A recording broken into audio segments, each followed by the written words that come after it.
say? I know nothing. I mean, everything I know literally came from Steven and things that Steven sent me and things that Steven told me. So there you go. We're already live. Well, you heard it first here. Derek knows nothing. He is he cannot tell you anything about anything. So it's a good thing we have him on the show today. yeah, that's right. That's right. What's the saying we have? I can't remember how we opened the show. I've been off for 2 weeks and I forgot everything. So there you go. I mean, it just depends on how you want to open it. You could be like, it's time to roll. Oh, that's it. For combat. That's right. It's time to roll for combat. Let's get ready to roll for combat. I like that one. I might have to clip that. You know, make sure you don't get copywritten by what's his name? Oh, Ed McMahon. No. I mean, Bruce something. Oh no, it's McMahon who says that. No, Yeah, it's whatever. Bruce Buffer. Oh, okay. I Anyhow, think he's the guy who has that. welcome. So this is all related. Believe it or not, they're like, why is you talking about this topic? I'm like, well, because it's actually related to the bankruptcy of Diamond. It's actually a topic I've been wanting to talk about for a while. So we'll roll it all together. And if you don't know about the bankruptcy of Diamond, Steven had a big video that went out yesterday about this and how it's affecting a lot of different companies very badly. Oh yeah, Reddit was a buzz. Reddit was a buzz. And Warhammer Steven's video. Wargamer just came out with an article with moi interviewed. So yeah, they actually the whole article is about me. Look at that. Give a little link to them, and you can Look. All it cost you was thousands and thousands and thousands of According to stolen the bucks. Wargamer article, all it cost him is $120,000 that were it's just $120,000. That's all. Yeah, I mean, yoinked by I have seen some other figures like Reddit. I guess somebody who's works with or is close with like Catalyst Games. And for those of you who don't know, Catalyst Games does like Shadowrun and they do BattleTech. Somebody said that they had like $500,000 of their supplies, like is up to maybe like up to like 20 or 30% of their total inventory was with Diamond. Like that's just crippling. It's it's really bad. I mean, one of the main reasons, so I'll give you some updates. First, my attorney was not thrilled I did that video. But I said... You said that you got his permission to do it as long as you waited at least until I waited, then. but he was taking too long and the story was about to break, so I decided to do it anyhow. But the problem is... I mean, you gave out your strategy. You gave out your strategy. Listen to my lawyer or inform the people with a monstrous clickbait video. Yeah.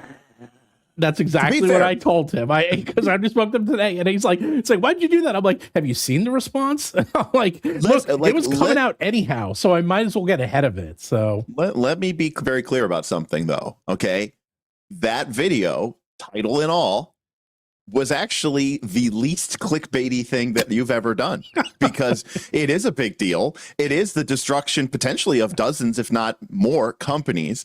It's the blowing up of an entire industry. It forever alters the way that so many companies are going to do business. It's a personal fucking over of you. Everything that it said in there, which is they went bankrupt and now I'm screwed, Right. it's correct. That's just correct. Nothing in it was an exaggeration in that video. Even Steven's face, they're like, that's like what Steven's face looks like in this situation. Actually, it was much worse than that because I was in the middle of dinner, about to enjoy. I was in Maine and I was about to enjoy. Normally, we have lobster roll pretty much every night. But then we went to the Italian restaurant. There's an Italian restaurant in Gonquit, and they have really good. And of course, I got the fettuccine Alfredo with lobster. And I don't get it a lot because it's so bad for you. In fact, I probably haven't had it in years. And then I get a text saying, "Hey, have you seen this?" And I'm like, "Nope." And then I'm like, I read it. And the next thing I did was call Alan. And this was Steven like was on 7 vacation, which night. he rarely goes on. He's pretty much a workaholic, and this is just like the worst thing that can happen to you on your one vacation. Every time I go on suddenly, vacation, this happens. Hey, looks like the distributors have $120,000 of your stuff This they're always about to happens. liquidate. This always happens. Whenever I go on vacation, this happens. It's Oh, is that why you don't go on vacation? Because of a superstition? No, It's It's just the one weakness of your Glicker luck. There was like a contingency when you made the wish to get your Glicker luck that was like, you have to constantly be overworking. If you ever stop and go on vacation, your Glicker luck turns off until you come back to work. You're probably more right than you know, believe it or not. Oh, Agile Monk, I did get your message. So Agile Monk wrote me a very nice message asking if there's anything he can do to help. Spread the word, man. Just like, spread the word that what's going on. There's a lot of, there's over 120 companies, affected by this, and the rest of them really aren't talking. I've been talking to the press. I've been talking to some people. They're not, because they listen to their lawyers. Well, they listen to the lawyers, and they're bigger, and they have a lot more to lose. And my position, okay. First of all, I want to get this out of the way. We're not going out of business, okay? It's only about 15%, maybe even less, 10 to 15% of my overall inventory. I have the rest of my inventory, and all the books are in my warehouse in Portland. So don't worry, not going out of business.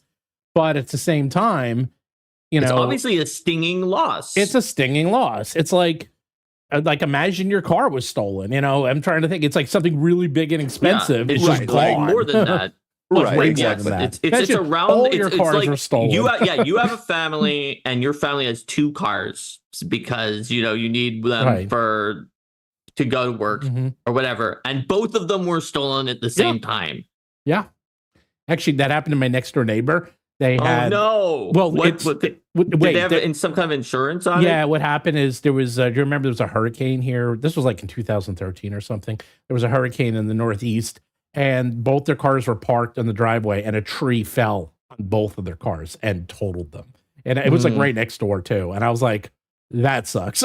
It's like imagine that they were not cars. Insured. No, they got they got new cars, but it's bad. It's bad news, but it's not something that is going to destroy us. Now, I would say what people can do if they want to support us, do what you're doing, buy our stuff, support our Kickstarter. Steven is also trying to ramp up specifically our Patreon, which we did not have a ton of people on it because it used to be the old Patreon for his podcasts more so than a Patreon for Roll for Combat Publishing.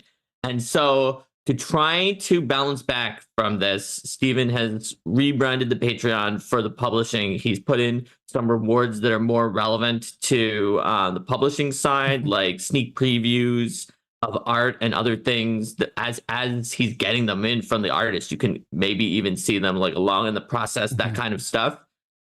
And a high tier that would eventually allow you to have me or Steven run you through tabletop RPG games. It looks like if everyone bought the top tier, that we would be running, I think, 6 games a year, but you would play in 2 of them if you were in the top tier. It would be something like that. Yeah, but even just the amount of art we get, actually someone who's new to our products wrote me, and he's like, I've never seen so much art in a TTRPG book before. He's like, yeah, Steven orders more art than Paizo or Wizards, especially for Jewel of the Indigo Isles Adventure. Yeah. I was just shocked because that was a book that Steven had already had a lot of it put together, the framework, before I joined the company. Yeah. And I thought, I was like, Steven, you ordered art for every NPC, and even for monsters that existed in the bestiary already, you ordered custom art because this was not just any Sapphire Drake. It was Ailu Thixria, the Sapphire Drake. So he was like, yeah, that's what I'm going to do. I'm putting out a quality product. I was very surprised. Meanwhile, yes. we are trying at Night's Last Call to produce a monthly zine to publish some Daggerheart stuff. And we're like, can we afford a piece of art for the cover? So that puts you into it's just it's already we're like, I don't know if we could swing this. And Steven's ordering art for literally every single thing that exists. It's crazy. Well, because I actually order, I do something like 400 to 500 pieces a year. No, you have okay, maybe I'm not saying blaming you specifically, but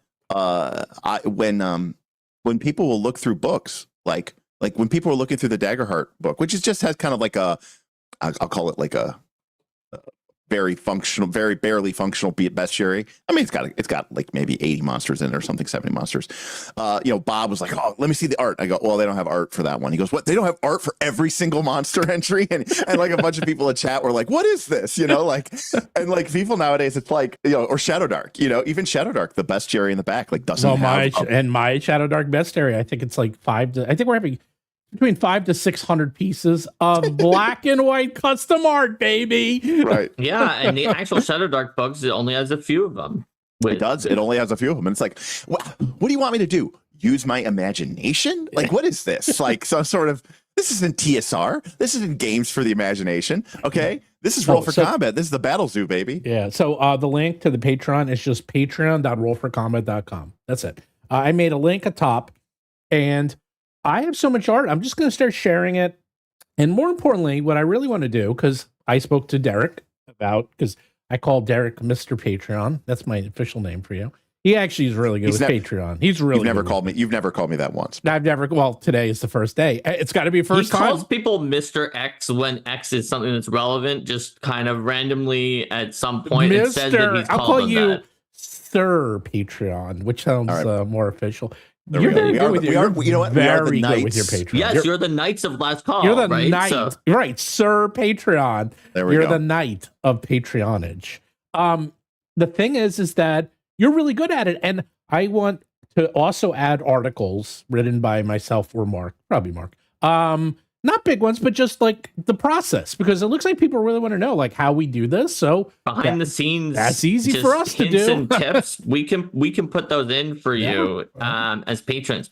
Also, if you're in chat and you're looking at what's offered right now, Steven revamped it a little bit, and you have suggestions for things that you'd like to see, let us know. Yeah. Like, like Steven came up with ideas for behind the scenes, advanced art that hasn't even been finished yet. Like special collectible mugs and T-shirts that he's going to put out every few months that you can get with Roll for Combat designs on them and these games. But if there's something else you want, you would be like, well, rather than a mug, I would want a this or that. Just tell us and we'll think about it. And the other thing we're doing, well, thank you, Agile. Thank you, Agile Monk. Yes, Patreon one. You could do. That's insanely nice of you. We'll run games for you, and if we don't get enough people, we'll just run the game, and you can just bring your friends. Like in theory, it would be some of the other super backers on there, the other patrons. But yes, if we don't get enough, if we don't get enough for a full table, we'll find a way to fill people. The rest. Even if one it also person says on there that there might be mysterious guest appearances in the description, which I don't even understand exactly what that means. But maybe the mysterious guests could. That's what that means. Yes. Maybe the mysterious guest could also help fill the table. Actually, Jason might show up, or Chris, or from mine. Like Steven, if it's not full, let's say we get like 3 people, and it'd be like, or let's say it's 4, because 3 you could be like each of you could bring one person, but if you get 4, it's like, well, you can't really fairly decide who gets to bring the other 2 people. But look at this, we got Derek, and we could maybe get some other like special guest or something like that, and be like, you can even play with Derek Melinda. Yes. If you've been watching this show and you've either wanted to buy a beer for Derek or like do something mean to Derek, you could probably do that when he's playing the game alongside you. Oh, someone said it gave you a warning. All right, hold on, let me fix Well, because it's an HTTP, not I HTTPS. messed. Well, I screwed it gives me a warning as well for not being HTTPS. It doesn't give me the warning. Yeah, that's because a lot of Steven's links are HTTP and not HTTPS. In fact, some of the only sites I have to put in without the S now are like the Steven shortcuts. But all right, it's because whatever. You're Ooh, Steven's retracted that. Look at that. Hold on, because I'm putting in the right link. He's gonna put in an HTTPS or like the the actual link. Oh, the actual link. Look at that. He never does that. He always does something.rollforcombat.com, but there's the actual link to the Patreon. I got a lot going on right now, so I got to fix that there. Okay. There we go. So that's that. We're trying to add it. I've always wanted to do this, and I felt kind of weird doing a patron But if Derek can do it, I'm like, I could do it. As well. That is true. Yeah, that is true. I'm like, and there's more. Are you ready? There's ready. Okay, so here's the best thing. First of all, I got a table for Gen Con, so don't worry about that, Derek. I got someone bringing us a table. The people who bring our inventories bringing a table. So at Gen Con, you're going to have myself. You're going to have Mark. Derek's going to help out. We're not going to be if there. you're lucky, you'll see a rare Derek or Linda. Derek won't be that rare. If you come at exactly the right times. Derek's not going to be that rare. Derek is not going to be that rare. No, Derek we'll figure it out. We'll do a time. We'll do like a schedule and everything. And I probably won't be that rare either, because what else am I doing there? Wait, you and I are supposedly not going to be rare at all. No, not at all. Not at all. We're not going to be rare at all. But I hope that you and I hope it's not just me who's going to be there No. But so we have a thing at the booth where you roll. Derek, why don't you talk about it? You're the man. You're Mr. Tower. You're Mr. Something like that. Yeah. Well, you're Sir Patron, Mr. The Tower of Power. Mr. Right, Dice Tower. Yeah. Well, so basically, if you stop by the Roll for Combat booth, there's a lot of cool opportunities to obviously chat with Mark, Steven, and some of the other folks that'll be there. But they also like to give away stuff, and we gave away like little stickers. You came by and rolled the dice. No stickers. They're illegal this year. If you got a 20 or a 1, But now, because we can't give out stickers, because they kind of poo-pooed on that, because people apparently stick them everywhere. Instead, it's an upgrade, and now you get a really cool a pin. I'm going to show you. So yeah, so we have a dice tower. You go up to Derek. Derek says, roll. You roll, and if you get anything except a 1 and a 20, you get this little card here, and this card will give you 5% off anything in the booth. So you'll get it, right then and there. But, and I'm not going to tell you what the discount is, but if you roll a natural 1, you get that pin. Look at that pin. How good is that pin? That pin, look at that. It's got it's actually beveled and everything. So you get that pin saying you rolled a 1 and roll for combat. And if you get a 20, you get this pin, and you can do it once per day. So I have a feeling we're going to give out a lot once per day. Yeah, we're going to give out a lot of these pins. So, and that is not even counting the wheel of and then there's prizes. the wheel of fun, the wheel of prizes, that Mark usually runs. And then we have he's going to get them, because I've been sending all the prizes for the wheel of prizes to Derek, because Derek's driving. So Derek has all the prizes for the wheel of prizes. So every book you buy at Gen Con, you get to spin the wheel. And on the wheel, you get all this crazy stuff. No, I forgot. I moved it to my storage unit. Oh. But yeah, no, the pin, and if you get a pin, right, you could do it like me, and you can add it to your bag of holding, where I've been collecting pins for a long time. That's right. And we have cool things on there. We have a dice set, and there's 25 different types of dice, and they're pretty cool, actually, the dice. You get free dice. No, the prizes were really good. Yeah. People were like the prizes a lot. They were something that some people wanted to independently buy. Yeah. Because they're high quality. They're not just some random thing that Steven found at Ollie's. Like you'll be able to find Battlezoo Bestiary. Oh, too soon. No, I got to be honest with you. So we've talked, because you've been keeping me informed, but that was, you said that in your video, because Steven sent me the video before he released it, and I thought it was good. And I hadn't even considered that, because they were going to liquidate it to a liquidator like Ollie's. Because I remember when the Watsi stuff was showing up at Ollie's, right? Yeah. And I realized, like when you said, I'm going to have to compete against myself as they sell my own books at discount, bottom bargain basement prices. And then I don't even get that money. Yeah. Like that is, I was like, I mean, as bad as all of it is, that was the part that for me was like unconscionable. Yeah. It's like dystopian catch. Yeah. Oh, it's insane. It's absolutely insane. Yeah. So that part was, that part, I was like, wow, of all the stuff that's messed up, it's like, it's one thing to like, okay, you stole my product. But now you're actively competing against me in the marketplace and undercutting me. Yeah. Like, Yes, it's with the stolen with product. the stolen product, which is all legal somehow. So fucked up. I won't go into. I'm gonna I'll go into a little bit. Someone asked Mad Hatter, "Will you be able to get the books that come out later?" And I said, "Yes." Everything. Look, I'm still selling my books. First, you get them on our website. This is not going to affect you at all unless you bought unless you were like one of those people who's like, if it's not at Barnes and Noble, it doesn't exist. Yeah, well, like if you're not buying from Barnes and Noble, Books a Million, any of those things, that was the only people who stores that got their books from Diamond.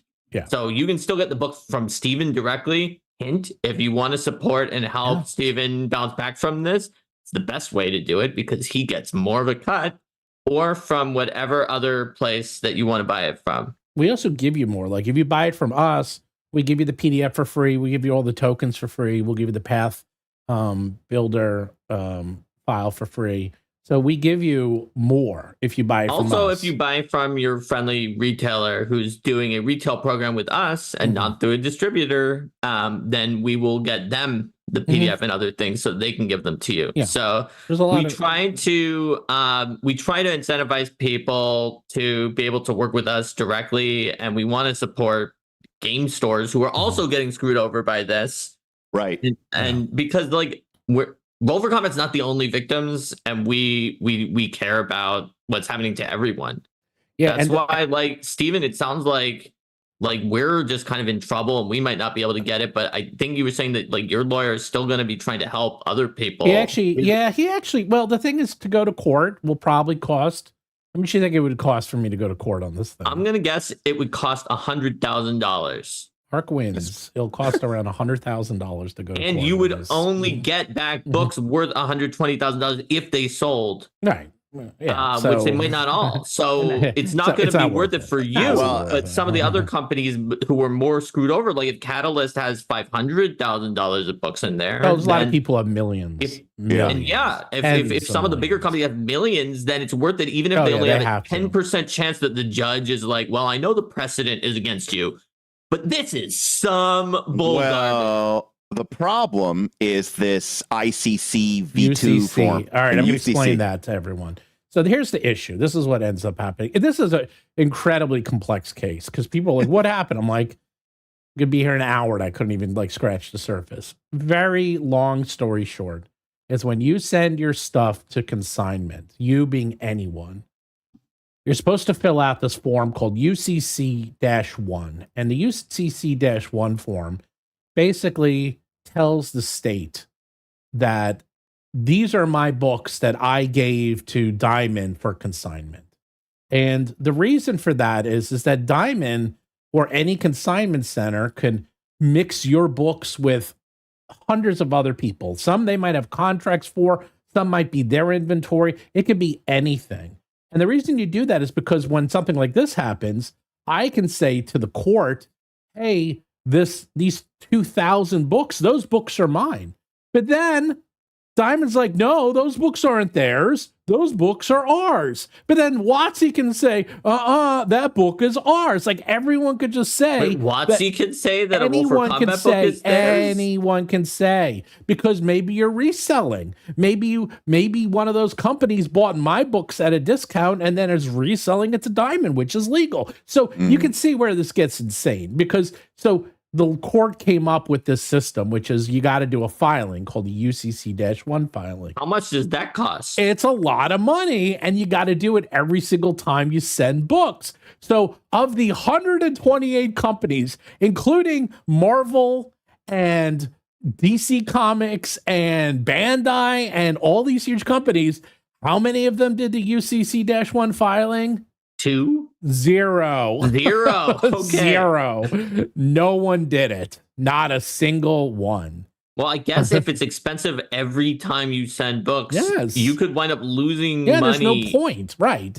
Losing money on the books just from the UCC filing. Yes. You'll end up being, it's basically you end up making no money. This is the definition of catch-22. They're like, well, you didn't do your UCC filing. Well, if we did that, we would literally lose money on it. Well, since you didn't, now we could take out all your stuff. Right. Yeah. And so it is So that's how they can do it. That's the banks. Chase Bank is basically saying, hey, they caught it and they said no one did the UCC filing. Therefore, we're contending that you don't own anything and we own all of it and we're going to liquidate it. And here's the problem. That has a lot of precedent. A lot. When Barnes and Noble, not Barnes and Noble, when Borders went out of business, guess who owned all those books? They were all in consignment. Well, guess who ended up liquidating it? Borders. When Tower Records and all the record stores went out of business, guess what? It was all consignment. And guess who ended up losing all that inventory? The record companies.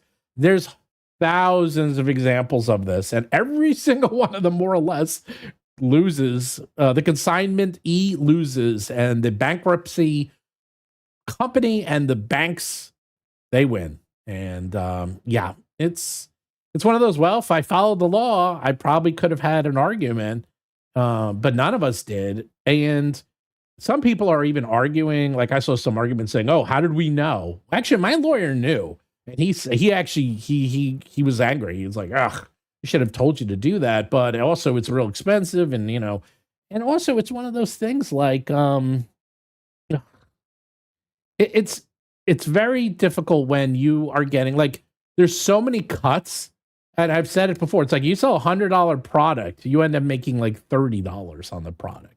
And then it might cost you $10 to $15 to make the product. So and to get it shipped in. Yeah, and so that $100 book you make $20 on. It's not like you're making $100 on a $100 book. $20. And if the UCC filings cost essentially $10 per book for the ones that you send there, now you're making $5 on a $100 book. You're not making anything. Our books aren't even $100; they're $50. So you're making $2.50. Yeah, it's and then it's like it's crazy. And that means that it also, of those books, right? If they don't all sell, if you're making $2.50 for that and it's costing you $15 to make it, that means that you would need to, if you even have a sixth of them that don't sell or something like that, it gets worse. With the UCC filing, you've lost money. It gets worse. So books are one of the only products where a company can buy your books. And then Barnes & Noble can buy 100 books. They sell 20 of them, right? And they have 80 books back. And they ask you, they say, do you want us to return them or destroy them? And if you ever wondered this, I learned this years ago, because you always used to see these really strange things. It was like, they're sitting in a bookstore and ripping off the covers. If you bought this book without a cover, note that it has been reported as destroyed and whatever. And you could literally used to be able to go back and behind, where did I used to see it? At Walden Books. Yes. And they would have dumpsters. Yes. Full of books with the covers ripped off. Because what they do is it's so fucked what up. They would do, this is how they do it. When they destroy the books, they sit there. I've seen this in stores. They sit there and they tear the covers off. They take the covers and they send it back to you as proof that they destroyed the books and didn't resell them and didn't steal them.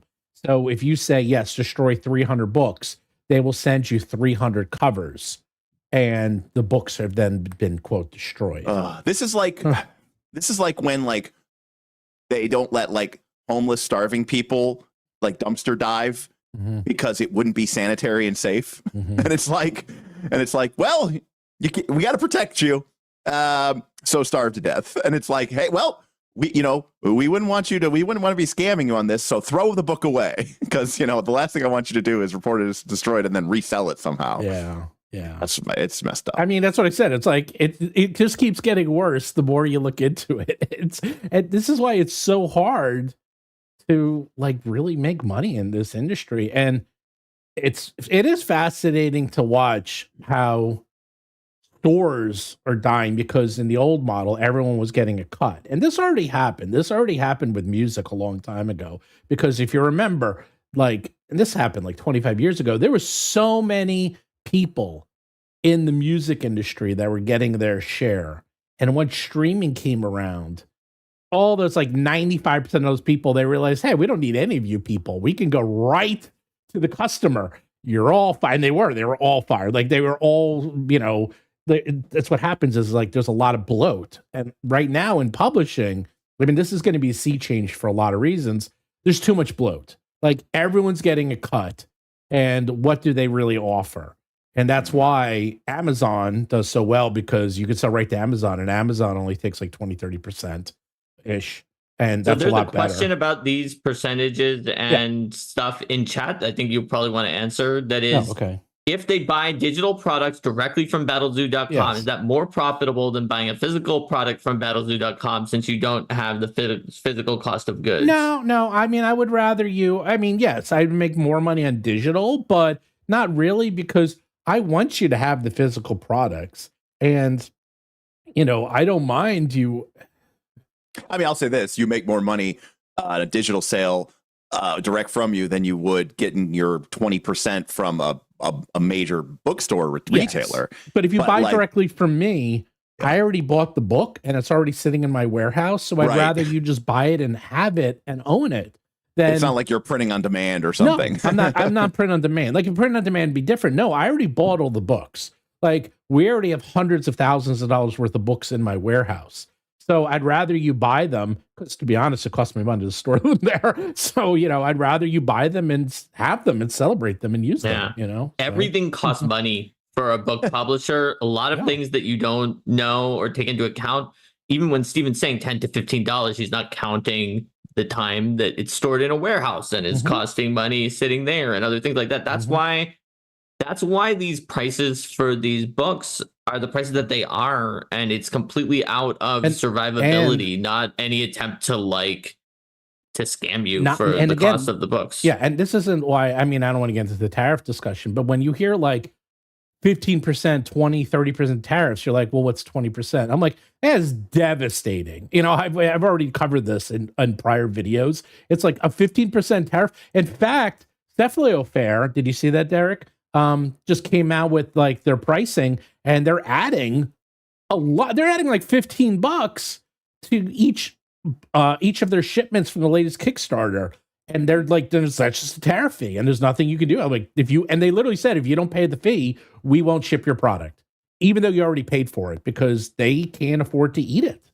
And that adds up. Like, it doesn't sound like a lot, but $15 times 150,000 whatever, right. And to be kind of considerate, and fair, like, I don't think she's like bad for doing this. But like when some creators like Kelsey, who, have factored certain things into her margins and has enough, whatever, has enough cushion, has enough ability to do so, or can afford to take a lower cut or whatever. When she says, oh, this isn't going to affect our prices, and even though it's like, well, because she's doing books and then she can, she had a big enough Kickstarter that she can afford it, her cost of printing or whatever. But people see that and they go, oh, well, it's the same thing, one for one. All the rest of these companies must be being super greedy, right?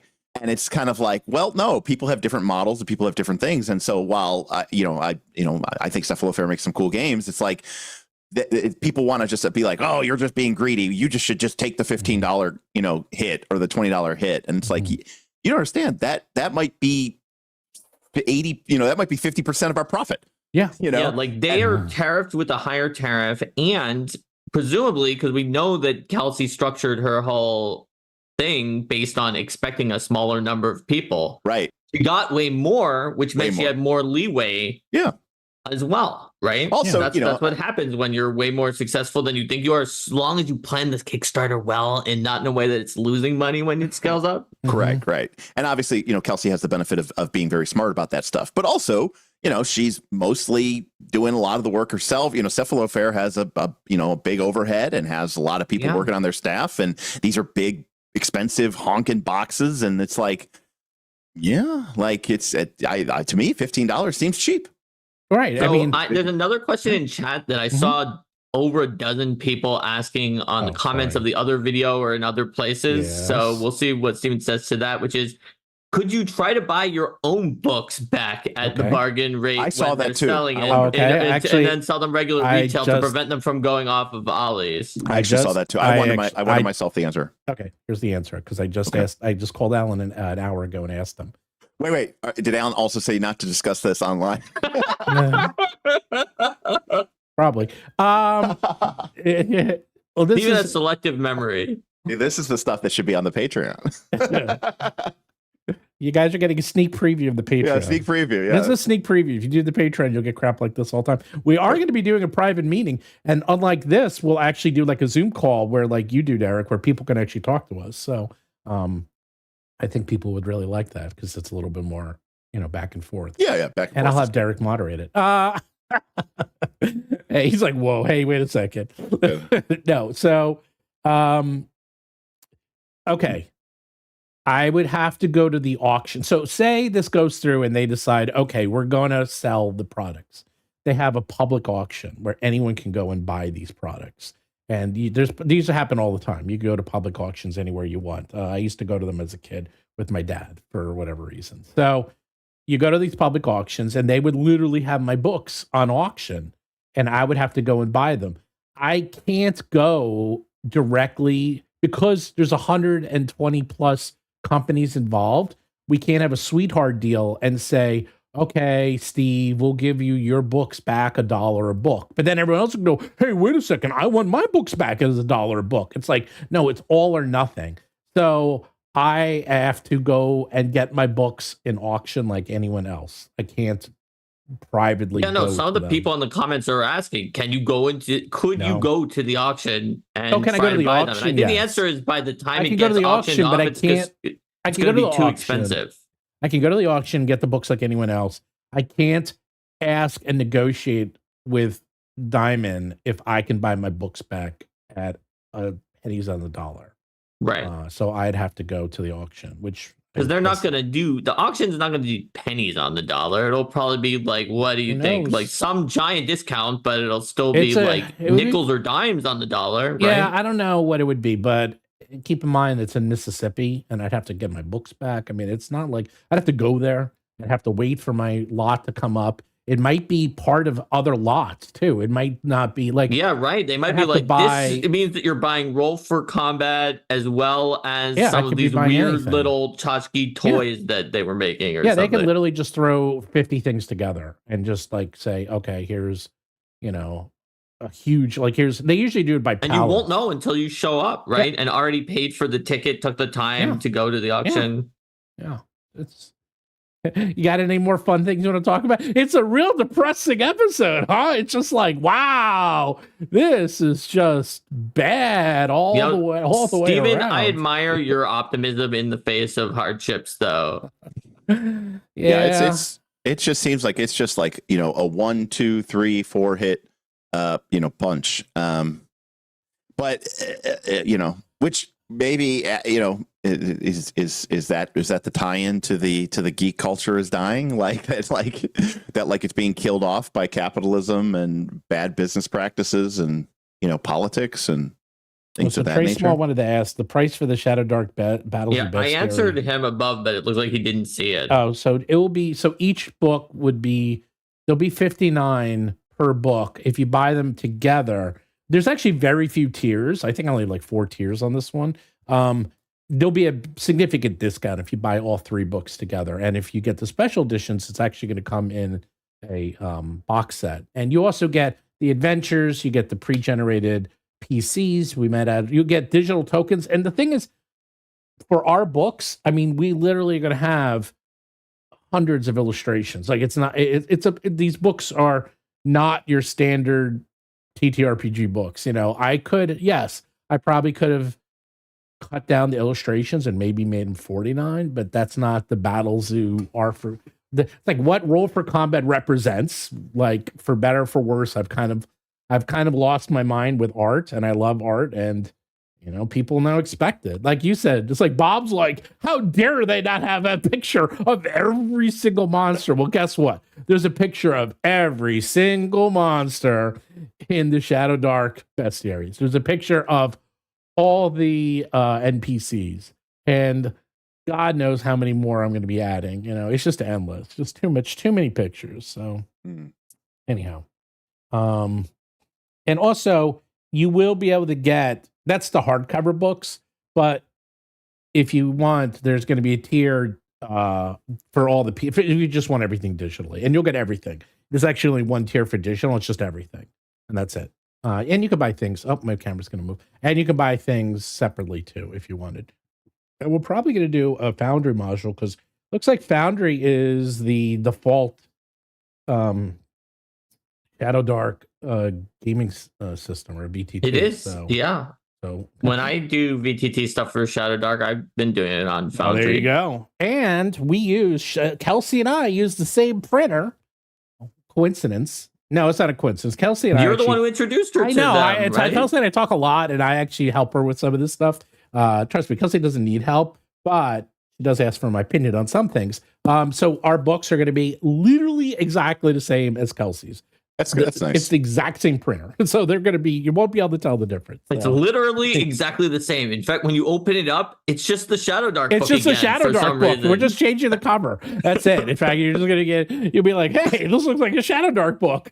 Okay, Poe's Law disclaimer, that was a joke. That was a joke. Is not actually. We did not go to Barnes & Noble and tear the covers off of the books, and again we went to Barnes & Noble, got the books in the dumpster, the Shadowdark books, and then we put our cover on, and that will not happen. You know why? Because Shadowdark always sells out. There's no such thing as not sold Shadowdark books, I'll tell you.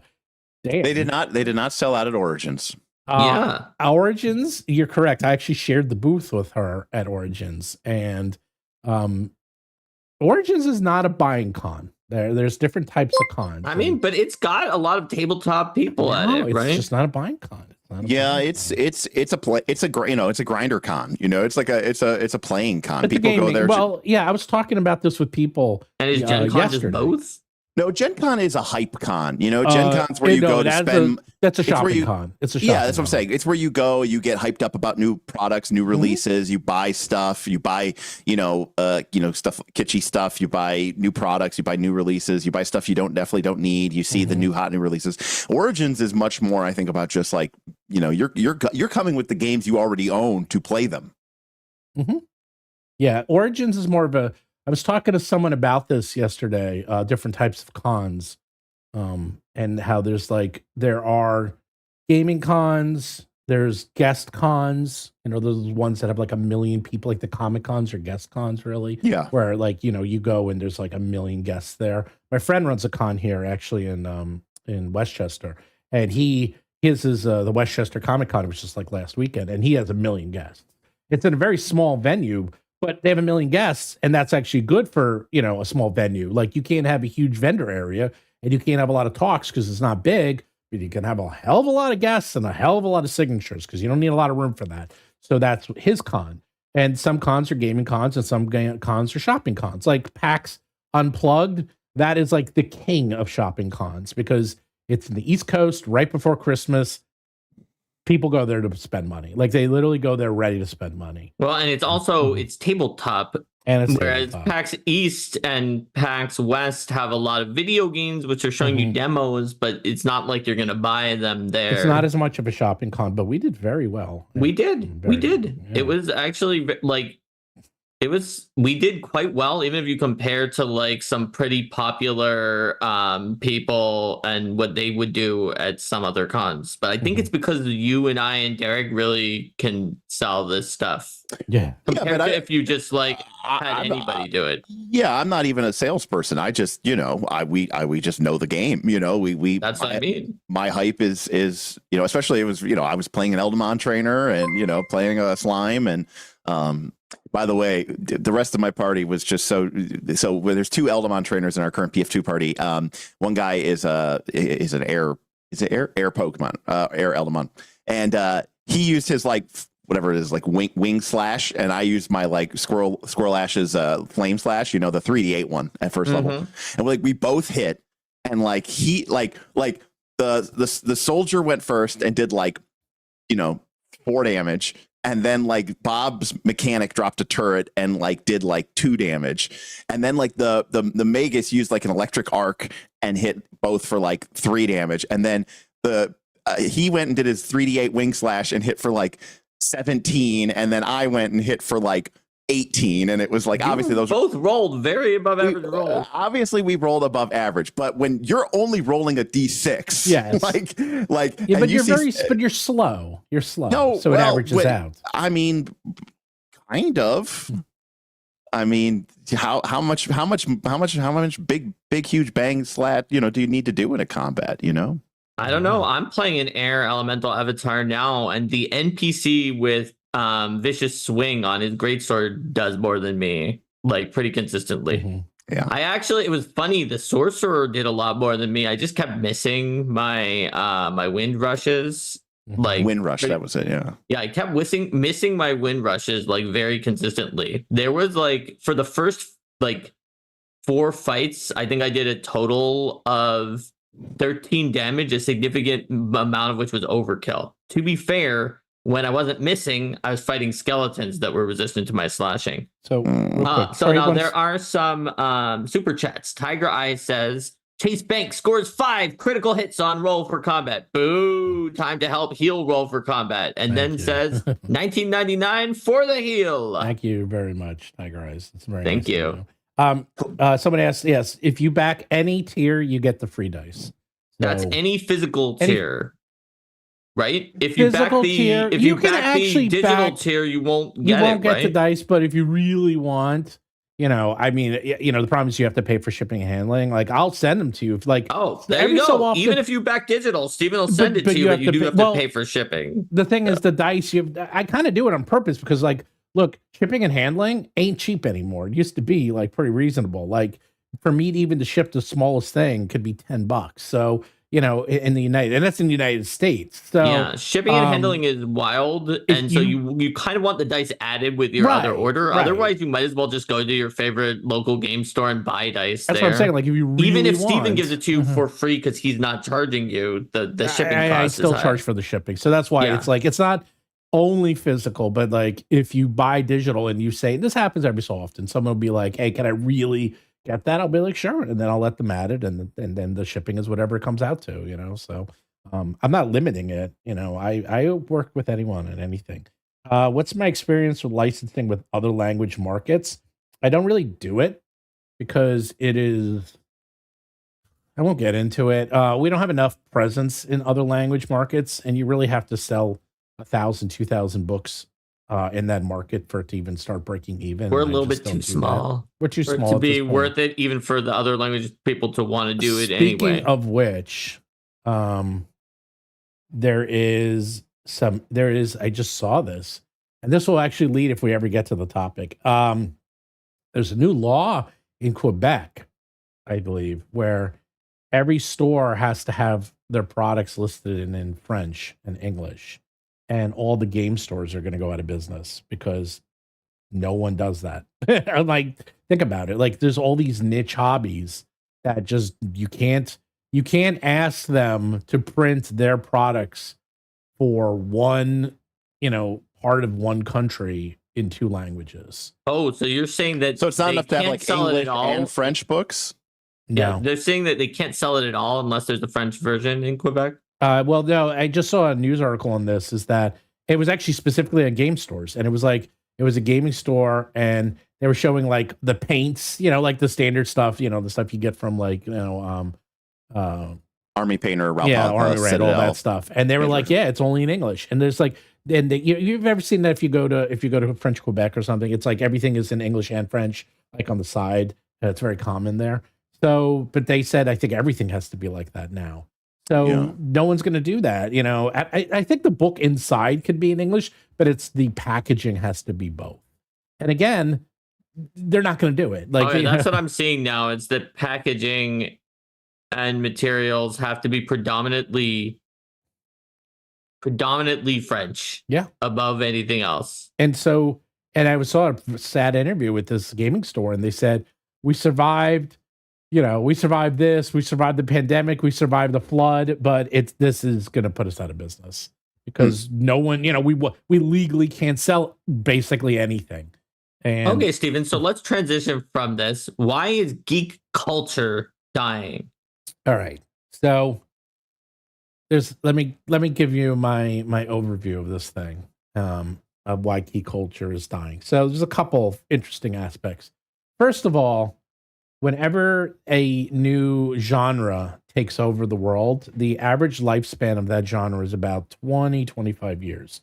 I'll give you an example. The police genre in like the 50s, the Western genre, the 80s action movie genre, and now the comic book genre, which has been approximately, it's been 19. Well, it depends. If you start counting with Blade, it's been like 26 years. If you start counting with Iron Man, it's been 19. I'm doing off the top of my head. I think it's 19 years. So I want to be clear about Mhm. this then. What you're saying, when you're saying dying, what you mean is more like waning off the crest of a wave. No, when there's something more. takes over like a storm and then it dies down, not dying out entirely, but going back down to being Yes, like it's much dying smaller. down, but dying down Yes. significantly to the point of, do you see any Westerns? Do you even really see, you see police procedures, but those are really, TV shows. Like, yes, there are some Westerns out there. There are, but just not very many. No, exactly. Like, But there's just I think not that part I would of the say main that like the zeitgeist. culture around Westerns is not dying. No. But because some people still like that vibe, Right. but and even watch the classic movies, but new movies and other things coming out are not following that bandwagon and anymore. then you add this on top of it. Now, this is a big deal, is that Diamond going out of business, this is what I don't understand. And this is why everyone keeps asking me, it's like, why weren't you freaked out? I said, because this company is a huge player in this industry. And there was a lot of people. So when they first declared bankruptcy, they had something like 24 people interested in buying the company. So when I saw it, I'm like, okay, well, someone's going to buy it, and no one's going to spend $70 million for a company and then throw it away. Okay. This isn't like $1 million company. And this is a company that's been around a very long time. They have inroads for literally tens of thousands of comic book stores. Like they have a massive brand that they've spent decades building up. And there's no way that they would just throw that away. And someone wouldn't spend, you would think that. So you would think that. And so I wasn't freaked out. But then this started to happen, which doesn't make any sense. Because, like, why are they literally trying to put themselves out of business? And then yesterday, it turns out there's a thing, it's called the POS, the point of sale system. So if you have a comic book store and you want to order comics from Diamond, you go through their point of sale system. It's basically a quick way for you to go and order products from Diamond, and then they ship them to you. Okay. Every company has one of these POS systems. So, and they literally turned it off yesterday, and they sent a very terse note saying it's not available anymore. So all of a sudden, now there's over 10,000 comic book shops in the United States alone. There's over 10,000. And they sell other things, the comic books, they sell pop finals, but defined as a comic book shop. That's a lot of shops, okay? Yeah. Now they can't get, like, they're freaking out. Like, this way, so just getting out of control. They lost their entire point of sale system? Through Diamond. Or everything through Diamond, I guess, which isn't necessarily everything for their store, but that's still. No one's writing them back. I can't get in touch with anyone. No one can get in touch with anybody. So think about it. It's like all those comic book companies, they're going to go out of business. All these, thousands potentially of comic book stores, they can go out of business. And if you don't have a way to basically get geek culture, and right now, geek culture is definitely on the lull. The Marvel movies are still not doing great. Star Wars is practically dead. Star Trek is totally dead. You said Star Wars is practically dead, but you were recently saying Andor was like really, really good. Yeah, it was fantastic. And they spent $500 million on it.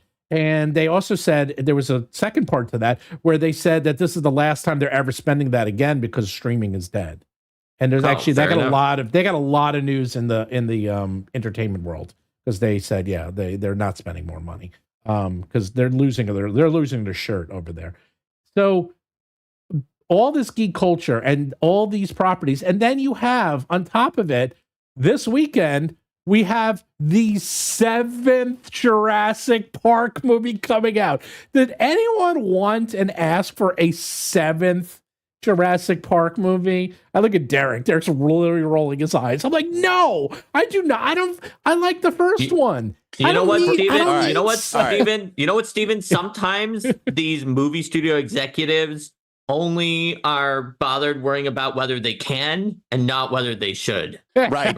That's right. That's the quote. So You get a yeah, hero so point. That was a good quote. yeah, the original Jurassic Park was amazing. I was obsessed with it when I was a younger kid. And then the second one was mostly garbage. The third one was basically a rehash of the first movie, which meant it was still interesting because they brought back Alan Grant. And then they made the Jurassic World series, which were horrible, including Jurassic World Fallen Kingdom, I think, which was just I didn't even see them. I just gave up. I didn't even bother. The worst, one of the worst movies I've ever seen in my life. It like literally, But like you did watch it though. I saw it.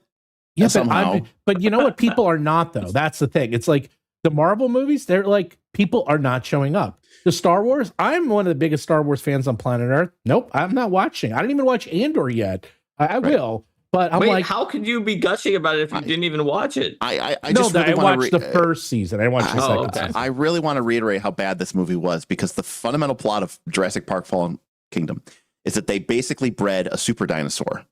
Was that the invisible T-Rex? No, that's the Indominus Rex. That's the fourth one. No, that's the first one. That's Jurassic World, a thing. But then that's what I thought. But then they crossbred it with raptors to make a small invisible T-Rex that then they were selling on the black market because people wanted to buy them as weapons. And then you would point a laser at a target, and then the raptor T-Rex thing would go kill it when missiles exist. Right? Like if you're already pointing a laser at it. Like, or now drones exist. You don't even need missiles. Here's the thing. The plot of this movie, okay, was something that I would expect to happen during a low prep, no prep game that I would be running as sort of like, this is the best that we, a bunch of unprofessional people, could come up with. / we're also kind of going with the joke and the meme. You know, there'd be like sharks with freaking laser beams attached to their head. Memes. Yeah, that basically is what it was. Yeah, but you know, maybe they were going with the meme. How do you know they weren't going with the meme? Maybe they knew that their movie was utterly ridiculous. And then they included this subplot, which was that. Anyway, you didn't like it. No, it was so horrible. But that's the point. Is that. Everything. You know why? You know why geek culture's dying? Because it fucking sucks. That's why. You're right, and this is the issue. I'm gonna tell you why.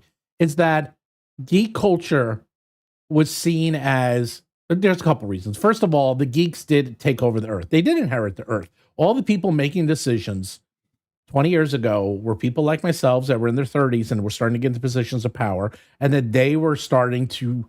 You know, say, hey, you know what? I always wanted an Iron Man movie. I always wanted a good Superman movie. You know, whatever. They just wanted, they wanted their childhood on the screen, and they had the power, and it worked. That's the key. Like this could have gone a very different way if they did Iron Man and it flopped, and then we would be back to a superhero movie like once or twice a year, as opposed to billion-dollar franchises.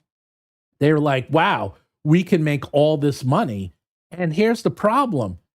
They can make all the money on like 5% of geek culture, like very small percentage of geek culture. That's why they're losing their mind with D&D. Because they're like, D&D is in the public zeitgeist. Everyone knows what it is. We can't make money on it. They're losing their minds. DC Comics. Everyone knows DC Comics. Movies don't make any money.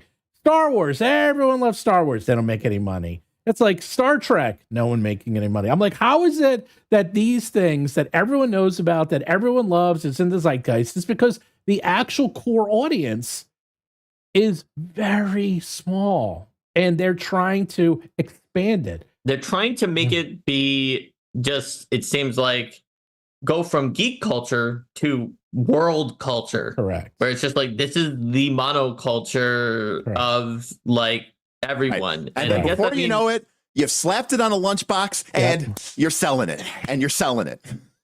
Well, I don't think there's anything necessarily wrong with expanding out. I don't think we should try to gatekeep geek culture. But Stephen, it sounds like what you're saying is that also took it from a niche where it could stay small and just kind of exist as a cult following and forever, be awesome. into one of these waves that's destined to fall after 2 decades, because whenever you put something into that wave, it must fall. It must fall with the tides of the trends. Is Now, that sort of your thesis on that? Yes, but what is also interesting, because I've been reading a lot in the entertainment world of like what's going to take over this, because Hollywood's trying to figure out the next big trend. And this is an interesting one. It might be, and it took them freaking 30 years to break through.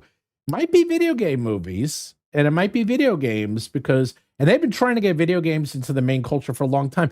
But I had an interesting conversation. We had a party here for my son's graduation, and my parties in my neighborhood are terrible because every single person here is an investment banker except for me. And so it's like investment banker, investment banker, investment banker. What do you do for a living, Steve? I make games for Dungeons and Dragons. You know, they're like, the funny thing is they're like, really? That sounds awesome. I just realized who you are in your neighborhood. Ew. You're me when we go to all those creator meetups.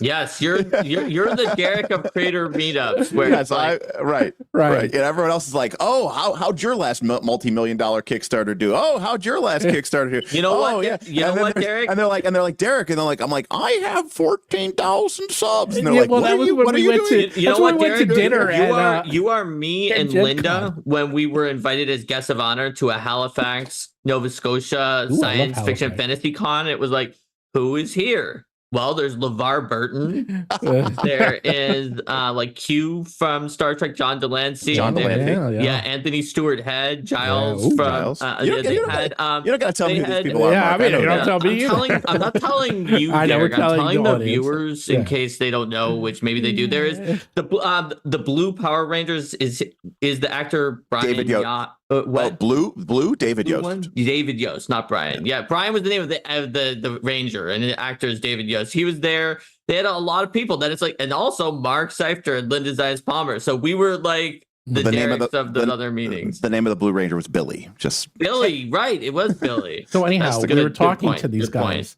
and I wasn't defending myself, Good but I was point, kind of was defending Billy. myself because I was trying to explain to them. I'm like, you know what? Gaming is not simple. Like, you know, like, oh, it's gaming. I'm like, gaming is incredibly complex. Like, you want to start, I mean, I don't have to tell Mark, I don't have to tell you guys. Like, I'm like, it's very hard to do gaming. Be like, you think you're handling a multi-million-dollar merger between competing firms? try building a 10th level Pathfinder 2 character, okay? Then come talk to me and see what. You're right. But here's the thing.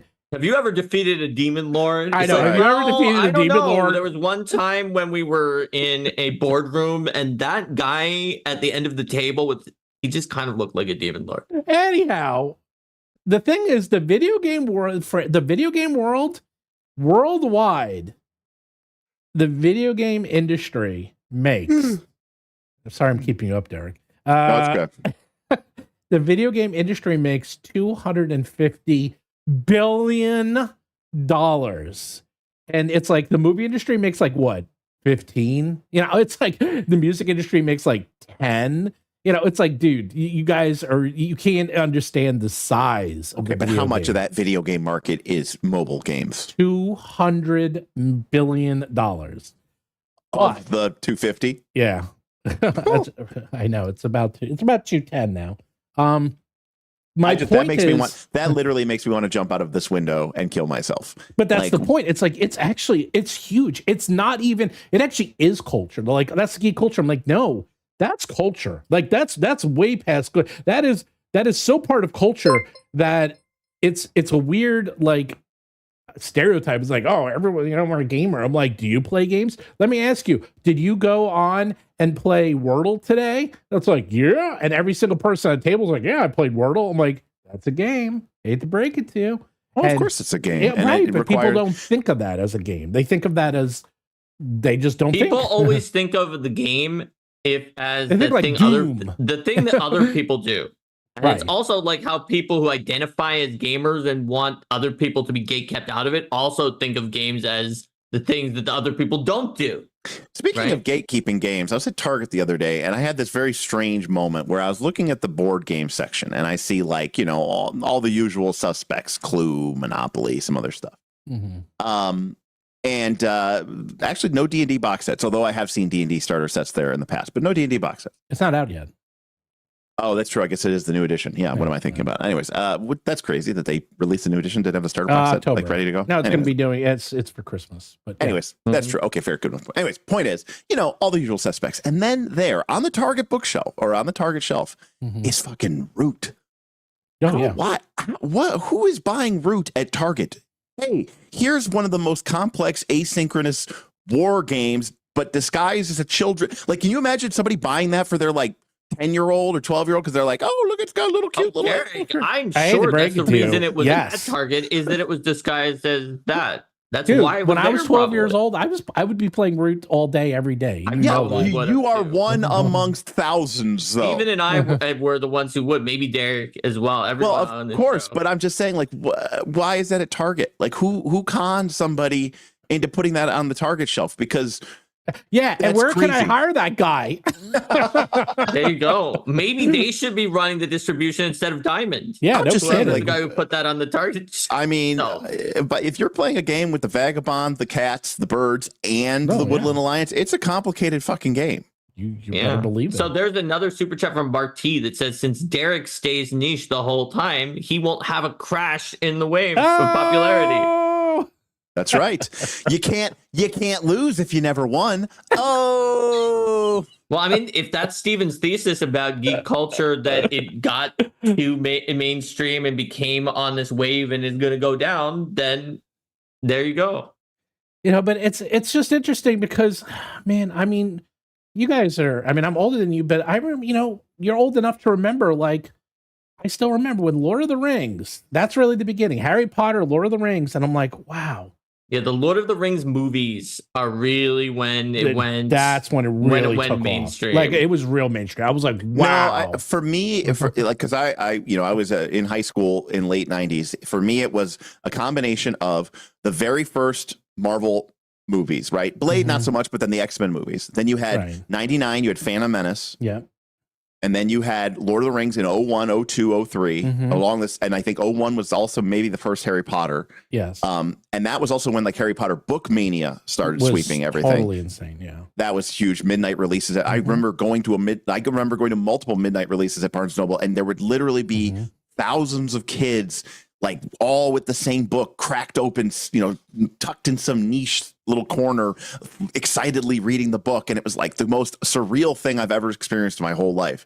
And then, you had the Lord of the Rings, and then it won all the Oscars, and then, and then the movies. And then you had the beginnings of the MCU. And it was this celebratory time. It was this incredible come up. So I actually have a take on the movie discussion for once. I'm going to say that Lord of the Rings prequels, the Star Wars prequels coming out were not a catalyst for anything other than Star Wars. I don't think that they actually caused everybody else to change what they were doing in the paradigm, like the Lord of the Rings movies. And because Lord of the Rings is when, after that success, is when I saw it, because I would watch news sites at the time. All of the studios started trying to option all the big fantasy book series. And that didn't happen from the Star Wars prequels. That was just Star Wars was big, and it always was kind of big, and it had its own fandom, and it was super popular. A lot of people watched it, but it didn't start a movement. Whereas once Lord of the Rings did well, you got people trying to option out immediately. Right, Song of Ice and Fire, Wheel of Time, all of those other things, they were at least feeling them out. Obviously, I'll tell you why. So many of those didn't happen yet. I'll explain this, because Terrence wrote a super chat saying, sorry, no, Little Movie in 77 started a lot of what we think of geek culture. Yes and no. You're right that was I would say that was the initial startings, but I will say there was a little TV show called Star Trek that actually started geek culture in the 60s, if you really want to go back. Well, I would go back even. Right. You can keep going back to Foundation series. Yeah, I'm not trying to say that the Lord of the Rings movie started geek culture. I'm saying that's what sort of catapulted this movement to mainstreamize as many fantasy sort of geek series and other things as possible. Right. My point is that 77, that was definitely a turning point. But, you don't remember. I was there. What's the exact quote? The exact quote is, Do not quote the old laws to me, which I was there when they were Yes. yes, I That's was there. right. I was a kid in 77. quote the old magic. The old magic. Saw Star Wars in the theater, the old theater, the theater where there'd be one, not a multiplex. There'd be one theater, and that's it. And they only showed one movie, and that was Star Wars. That was But if I recall, that was the origin of the term blockbuster. incorrect. Oh. The term blockbuster came from Jaws, Oh, Jaws. Okay. which had its 50th anniversary just 2 weeks ago. I mean, for my money, Mhm. there's I could probably go other places, but I think the single greatest monologue in cinema history is Quinn's monologue It is. on the boat. And It is by far the best, most incredibly well written, well acted, and not just Robert Shaw, but like, you know, God, he died. The guy who plays Brody. Roy Schneider and Richard Dreyfuss. Richard Dreyfuss were just like, they're so perfect. Even though they don't have dialogue in that monologue, they're just so I'm great. going to tell you, all right, you opened up a can of worms. I'm going to do a little side tangent. First of all, if you want, download a podcast called Cautionary Tales. Cautionary Tales, one of my favorite podcasts of all time. He goes through what a disaster Jaws was, and while it was considered one of the biggest disasters of all time in movie creation, and yet it became the most profitable movie in history. And it explains it why. And like they made all those sharks and they all sank, and they were supposed to only take like a 23-day shoot, and it was a 100-day shoot. I can go on and on. And then, I thought the term blockbuster originated before Jaws. So I actually looked it up, and it's apparently from the 1940s because a blockbuster bombs a movie Bombardier in 1943 was advertised as the blockbuster of all action thrill service shows, and then they kept using it after that as well. Wrong. That's fake news. The term blockbuster comes from, because I used to literally stand in these lines, is that when you would go to a movie, when I went to go see Star Wars and when I went to go see Return of the Jedi, you would go to a movie theater and there was one theater, maybe two if you were lucky, and they did not pre-sell you the tickets. This is how it would work. You would go, you would buy your ticket, and then you would walk up and give it to them. You couldn't buy, if there was a 7:00 show and it was 2:00, you cannot buy it ahead of time. It was not, you didn't do it. That's not how it worked. You would only buy for the show because they only had like one ticket. So they didn't know what time it was. They didn't have printing on the tickets or anything like that. It was just like, here's your ticket for the movie and you can go see the next movie, you know, and they wouldn't sell it ahead of time. Anyhow, so you would have to wait online and the lines would go around the block.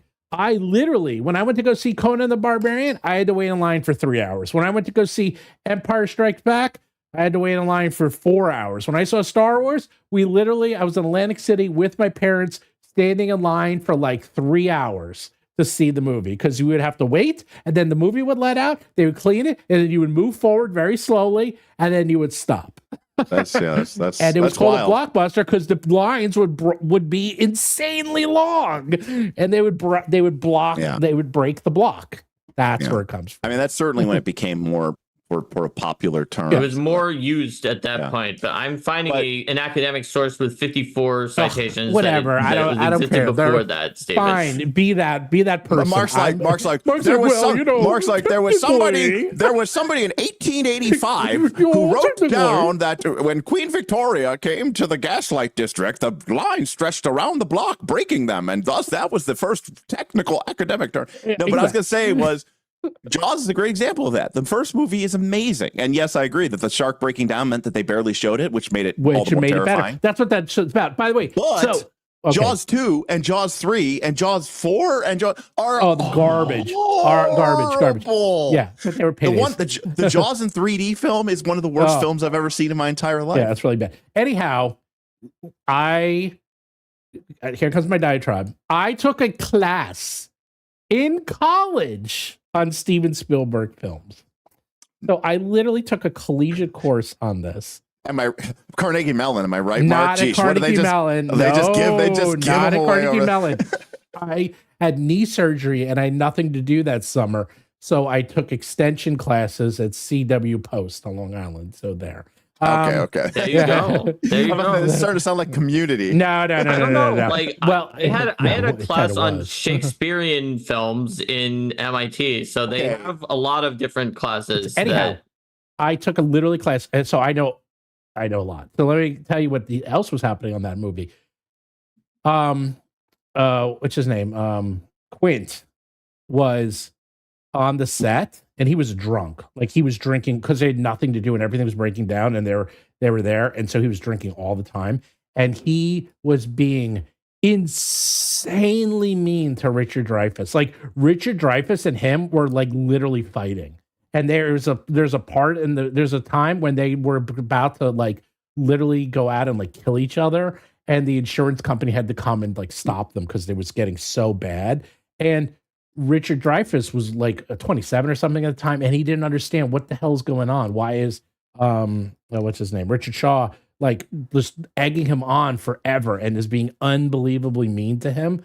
And after that speech, which none of them knew he was really going to do like that about the Indianapolis, from that day on, he never antagonized him again. And it turns out that no one knows for sure, but he was doing it because you can see that tension and the hate on the screen. Like, he was literally making him hate him. And it adds that, like, little things like that. Like you said, the shark so broke he was down. just a horrible person in real life to try to be a method actor. He was being a super method actor. That's just like, I don't like that. Dude, it's the 70s, man. Things in the 70s. I know Alfred Hitchcock was worse, where he tried to traumatize people to get lawyer. No, do you know what that's the equivalent of, Mark? What? Well, it's what my character would do. Exactly. Yeah, I mean, it kind of is. Well, back then it wasn't even a character. Taking it into real life. That would be like if you were playing a thief who stole from the party, and then you actually also stole out of the wallets of the other players when they were getting up money for pizza. Mark, and then when they asked why you that's what a real role player does. They were like, "That's what my character would do." Yeah, Mark, that's what a real role player does. Okay, I'm sorry that you don't understand what us real role players are like, but that's what a real role player does. Yeah, well, keep in mind, acting in the 70s, method acting was very big. It was a different time. It was a different time. But anyhow, no, I can go on and on about Jaws. Time. On and on about Jaws. But yeah, actually, by the way, one of my absolute favorite movies of all time, period, end of story. I actually went to the Jaws Bridge in Martha Vineyards and jumped off it and everything. So, the thing is, did an angel appear before you jumped off the bridge and be like, Steven, wait a minute, look at all the people whose lives you're touching with roll for combat things? No, the bridge is like you jump in the like water. This high. Okay. It's pretty high. It's like 10 feet, but everyone does it. It's just like a thing. Little kids are doing it. It's like everyone jumps off the bridge. Yeah. But again, I think it's just the mainstream commercialization of a niche hobby is just going to be a problem. Although I will say, I do think that we are potentially maybe entering into a new phase where I think most of the mainstream people are pretty burned out. I think a lot of the nerdy folks are sort of bitter and jaded and cynical. Things like D&D. I mean, it is still undeniably the biggest game, but there's a lot of just, even for people who aren't like, I'm anti against WoTC and I want to bring down the game, there's just a lot of fatigue and burnout. And I think a lot of people that were really passionate about the game have moved on to other things. And MCU, I think you're missing that there's also a lot of people who you don't talk to, I don't talk to as much, who are new and excited and had never seen any of this stuff before. Nope, they're all playing Daggerheart. Really gung-ho into D&D. Nope, they're all playing Daggerheart now, Mark. I don't think they're all playing Daggerheart there. Matt Mercer says they are, and so I'm inclined to believe him. I have my source, Matt Mercer. I will accept that source when Matt tells me that himself, and not Derek with a smile on his face and an impish grin saying that he got it from that impish grin is only because I got to talk to Matt Mercer, and he got well, in 3 to 4 weeks we'll all see Matt Mercer and we can ask him in person. So Matt, is this the greatest game of all time? So yeah, I mean, the other thing that's interesting now, and I would mention this fairly often on the show, is like, since I have kids, I get to see how they're absorbing culture. And it's just, when we were kids, it was like, okay, there's Starlog magazine. There was, if you lucky, you had cable and 30 channels, you would go to the movies, you would get a DVD, not DVD, you get a CD, there was no internet, there was no cell phones. Like, you were very limited. So the amount of control that people had over the culture and what you were exposed to was actually pretty powerful. And we're seeing this happen a lot in actually politics of all things. This just happened in New York. It's like the old, I won't get too into it, but they're like losing their minds because all the old methods of like having people elected, they all failed. And like the ability to control the message and to be able to control what people are exposed to is gone. It's just gone. It's very, very, very hard to, get one person. There's no one sees one thing anymore. No one just watches like, how many TV shows were there in the 80s? There were a couple shows that I remember that Star Trek in the 80s used to get like a 23 share. A 23 share is like 28 million people or something watching Star Trek. And now they'll be like 2 million people watched it. It's a hit. It's like, it's like nothing is a hit now. Nothing. And if it is, they'll be happy with like a very small sliver of the pie. And because there's just no one way to get your message out, you have people like the Matt Mercers of the world, the influencers. I don't mean like the real influencers, like the people who really can talk to a lot of people and people are listening to and paying attention to, that are becoming the trendsetters. But because they're literally one person or just two people, that they're not controlled by, it's not a corporation. It's not some big corporate entity that is saying, okay, we're deciding that Star Wars is going to be popular culture from now on, and we're going to put all of our Disney movies are going to be Star Wars. All of our ABC shows are going to be Star Wars. All of our Disney shows are going to be Star Wars. Our parks are going to be Star Wars. You're going to be exposed to Star Wars whether you like it or not. It's like they can do that, but it's still not nearly enough because Disney just isn't big enough anymore. They're not what they used to be anymore. So the world's just a really different place now. It's like, it's extremely fragmented. And I think here's the interesting part. I don't think anybody knows what's going to be next. And if they say they do, well, God bless them. And the old days, they used to be able to literally, so there's a big thing like Zellweger, not Zellweger. Who's the one who was in the Snow White movie recently? Yeah. Well, anyhow, they've been trying to turn her into a star. Like they literally said, okay, we will make her a star. And they've been putting her in very specific movies and sending her out and to do things. And it completely, Rachel Ziegler. Yeah. And she's very nice. She's a lovely person. She's young. Didn't work. And Hollywood is like literally trying to force people on us. And it's fascinating to watch because it's just not working. You can't, in the old days, in the 80s and 90s, and heck, you really want to go back to studio days, they could do that whatever they wanted. They would do this with music. Music was pretty much decided upon, like, who would be the hit makers, because they would say, okay, we want this to become popular. Therefore, we're going to tell all the radio shows to play this music. We're going to, before computers, I remember this, is that the rankings for the music industry used to be done by hand. And what never, ever, ever, ever, ever was in the top 100 was country and Western. It just never showed up. And this is, we're talking about, like dozens of years. And they're like, that's impossible. We know how much it's selling. What they used to do is they would literally call the record stores and say, hey, what's selling? And then they would just say what they thought was selling. And then they would use that for the rankings.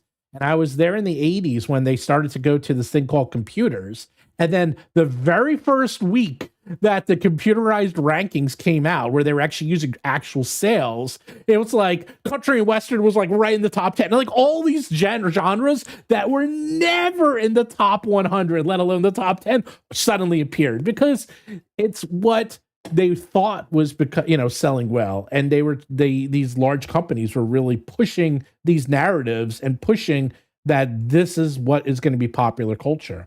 And the funny thing is, we're seeing them fail. Like, look at how much they're trying to push Star Wars on us, and how much they're trying to push Marvel on us, and it's not working anymore. They're desperate, and it's not working. I think one of the problems that they had was just that, like, when Star Wars was so rare that every time it did anything was an event. Yeah. It made it special enough that like all of the Star Wars fans and even a lot of just everyone else was like, okay, I'll see this, because these are like the only 3 that they've done since that original trilogy. Even though people who didn't like the prequels, a lot of them watched all of the prequels for Star Wars. But now, and then so the executives were probably looking at that and being like, look at how many people watched the thing that they said was bad, that they knew was bad, that the reviews said was bad just because it was Star Wars. I guess that means that if we make something good, we'll get people on there who know it. We're going to make things that we think people will like Mandalorian and Andor or whatever. Then surely people will all watch it. But then they made so many that it was not so easy to even watch all of it anymore. And it just felt like it was all coming out. So I'm going to give my Derek hot take gatekeepy thing. The problem with geek culture, and Frederick kind of hint on this. Frederick's is right on, by the way. is exactly my problem with the way that people play ancestries in TTRPGs. They cosplay as them. When I talk, people say, "Why don't you like weird races, Derek?" And I think the concept of ancestry and race is very compelling and interesting, but most people aren't really interested in that. They're actually, most of these ancestries are like humans, but they just look weird. But they run a pizza restaurant, and or they're a tailor. Like they're just normal people, but they look weird. They look different, and so I call it cosplaying. And I think the same thing is true with the nerd culture. And Frederick's line of corporations wearing the skins of our favorite IP, and it's like a lot of these fans and a lot of these people, they're not fans. They're cosplaying as fans. It's like the people I've been to people's houses who, like, and I know this is sounding gatekeepy, but they have all this Star Wars stuff. And I go, do you know, like, I can't remember something like, oh yeah, like THX 1138, right? And they're like, what? And I go, THX 1138, the 1138 Easter egg, Lucas's film, blah, blah, blah. And they're like, no. And I'm like, for me, that was like a barrier of entry to say that you were a Star Wars nerd, was to be like, oh yeah, I know about, Let me interrupt you 1 second, Derek. Okay. Geek. Right. Exactly. And so,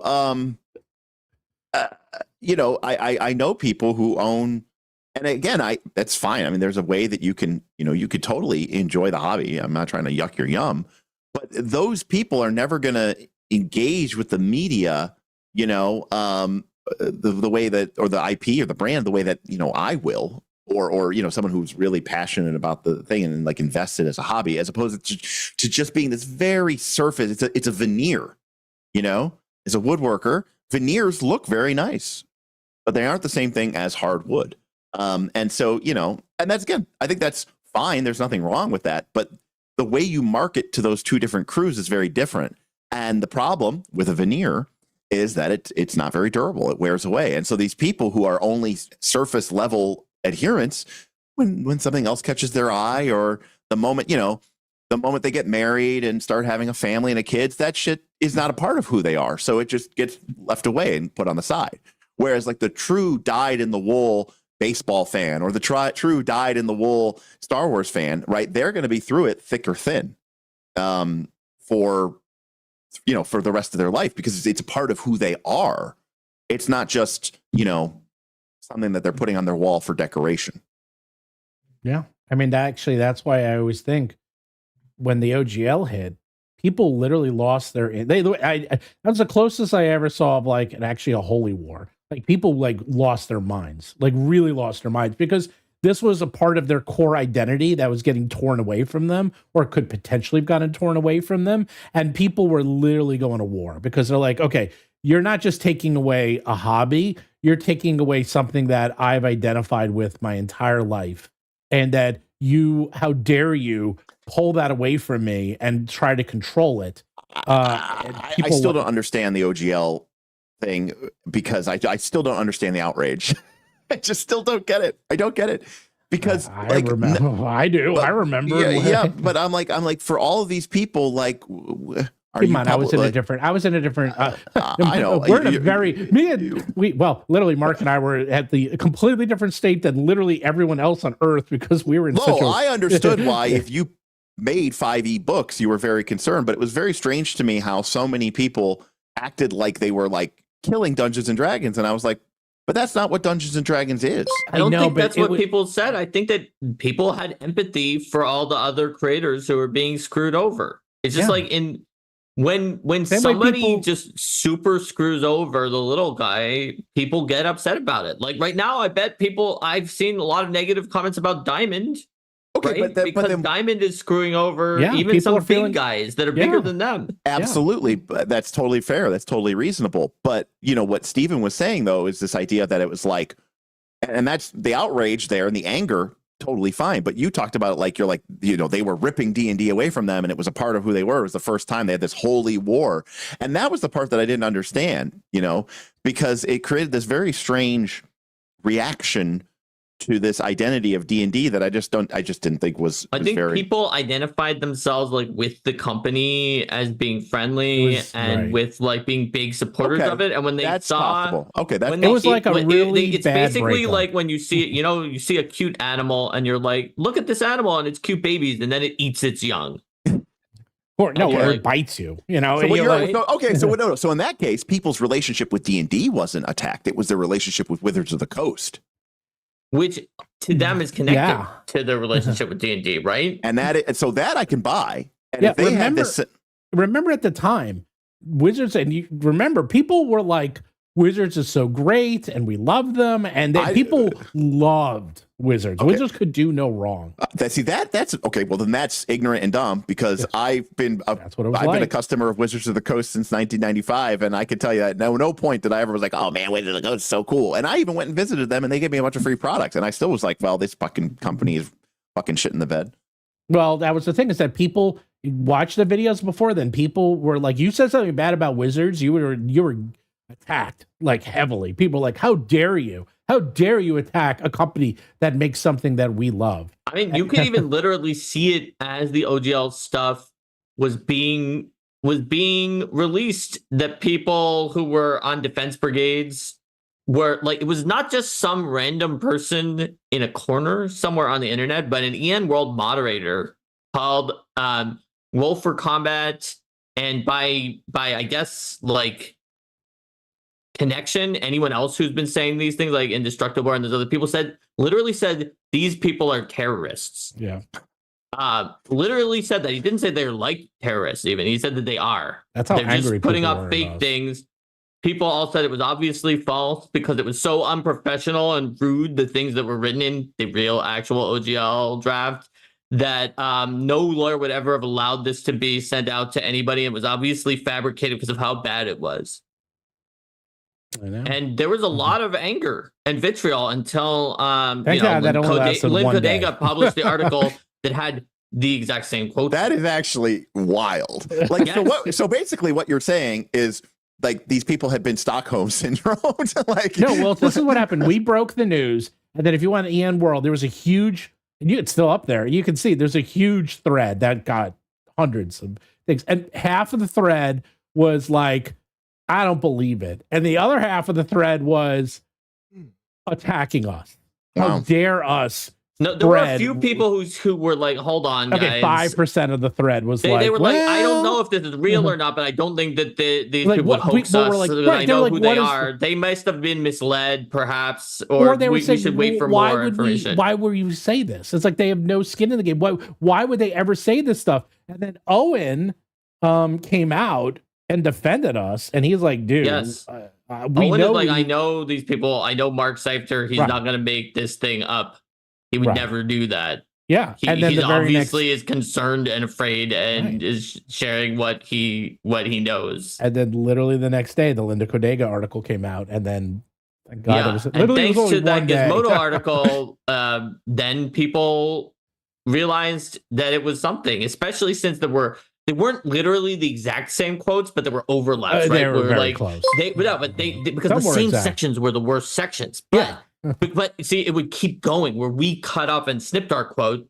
Like they may have started in the middle of the quote and then kept going. So it really showed there is a document out there, and both of these two It is groups of people are finding the same things to be the most concerning and are trying to share you quotes of it. So we missed two super chats. Oh yeah, One- there is also a Derek? super chat. Gavin Perry says, "How do you define the difference between a geek versus Well, no, what's a the nerd?" one before that? So Derek is all in on FIAWOL. What's that? fuck around and find out, I guess. Oh, I don't okay, know. I guess, all right, Wait, okay. FI something absolute I don't know. I don't know what that one is. FIAWOL.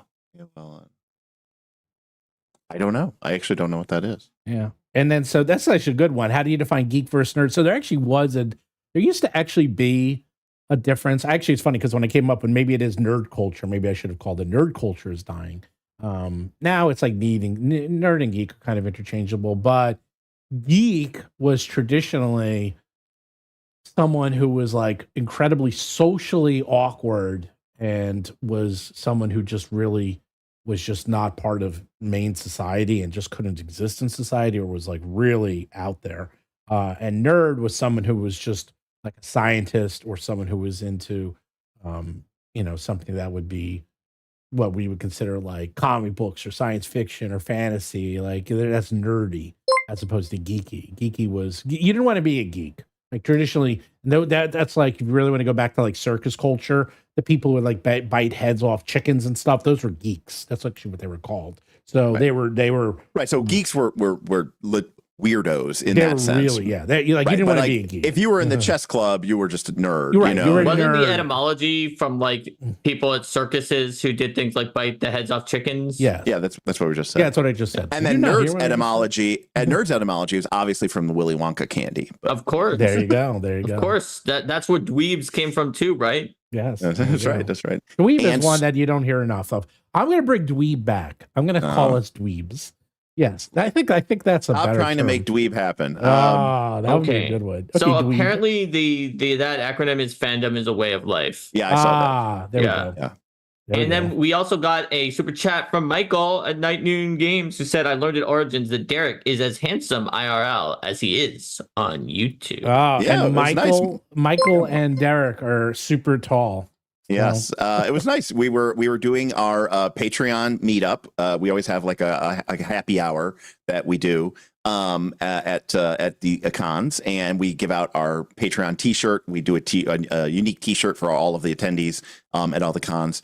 And we were over there hanging out, and it was winding down, and we were over there in the Hyatt, and then Michael and JP came over, and they were like, "Hey, Derek," and they came over, and they actually gave out a bunch of zines that they had, and that they were carrying, that they were schlepping around, That's cool. and my patrons thought it was really cool to meet them and to get some free cool stuff, swag right from the creator, and so they were really nice and very generous and very kind with their attention and time, and they actually spent a good chunk of time talking to people and answering some questions. So it was really, really cool for them to stop by. So And Michael is the one who's people. writing the majority of the Shadowdark books, by the way. Yeah, he's doing the monster conversions. We're having Linda do like some of the adventures, but Michael is helping us out by putting on some Shadowdark things so we can make sure that they're really good. Mm-hmm. We have one more super chat from Phoenix Guard, who says, "For the cause, also 4E was fun. Most RP our group got out of any system because of how it took care of combat." it's it's so true. 4E was so. Or And you know what? 4E. If the GSL did not exist, I think we would see a 4ES, like a 4E SR. You know, we have like, one. We do hit. It's called Draw Steel. that is somewhat true. We'll But see it's not how even it, somewhat Only true. somewhat true. It's somewhat, It's pretty, dude, Draw Steel is 4E. It is influenced by the the game philosophy. hasn't come out yet. It's the So Yeah, well, it's latest not out yet. version. It's let's not very. put the cart before the horse. It's please. influenced by the philosophy of 4E. Sure. But that is very different than what Derek is saying, which is a 4E SRD that would be like almost a clone, allow you to create clones in the same way OSR did for the really old school D&D. Correct. Oh, 4E DNA is very clearly, Oh, yeah. Here. All right. So it's just personal pet peeve, but memes list, I'm not attacking you, memes list, but people would say the whole time, if 4E had been called D&D Tactics, it would have been a viable offering. It was D&D. It was their version of D&D. And if you read the rules and you read the designers, they were trying to create D&D Tactics. In fact, Dungeons and Dragons 4th edition is a game about combat, the same way that 3rd edition D&D is a game about combat, the same way that 5th edition D&D is a game about combat. You have a bunch of rules about combat. Most of the character abilities are about combat. You have some skills. You have some saving throws. You use some equipment. It's literally the same thing. It was a matter of presentation and how it was sort of presented.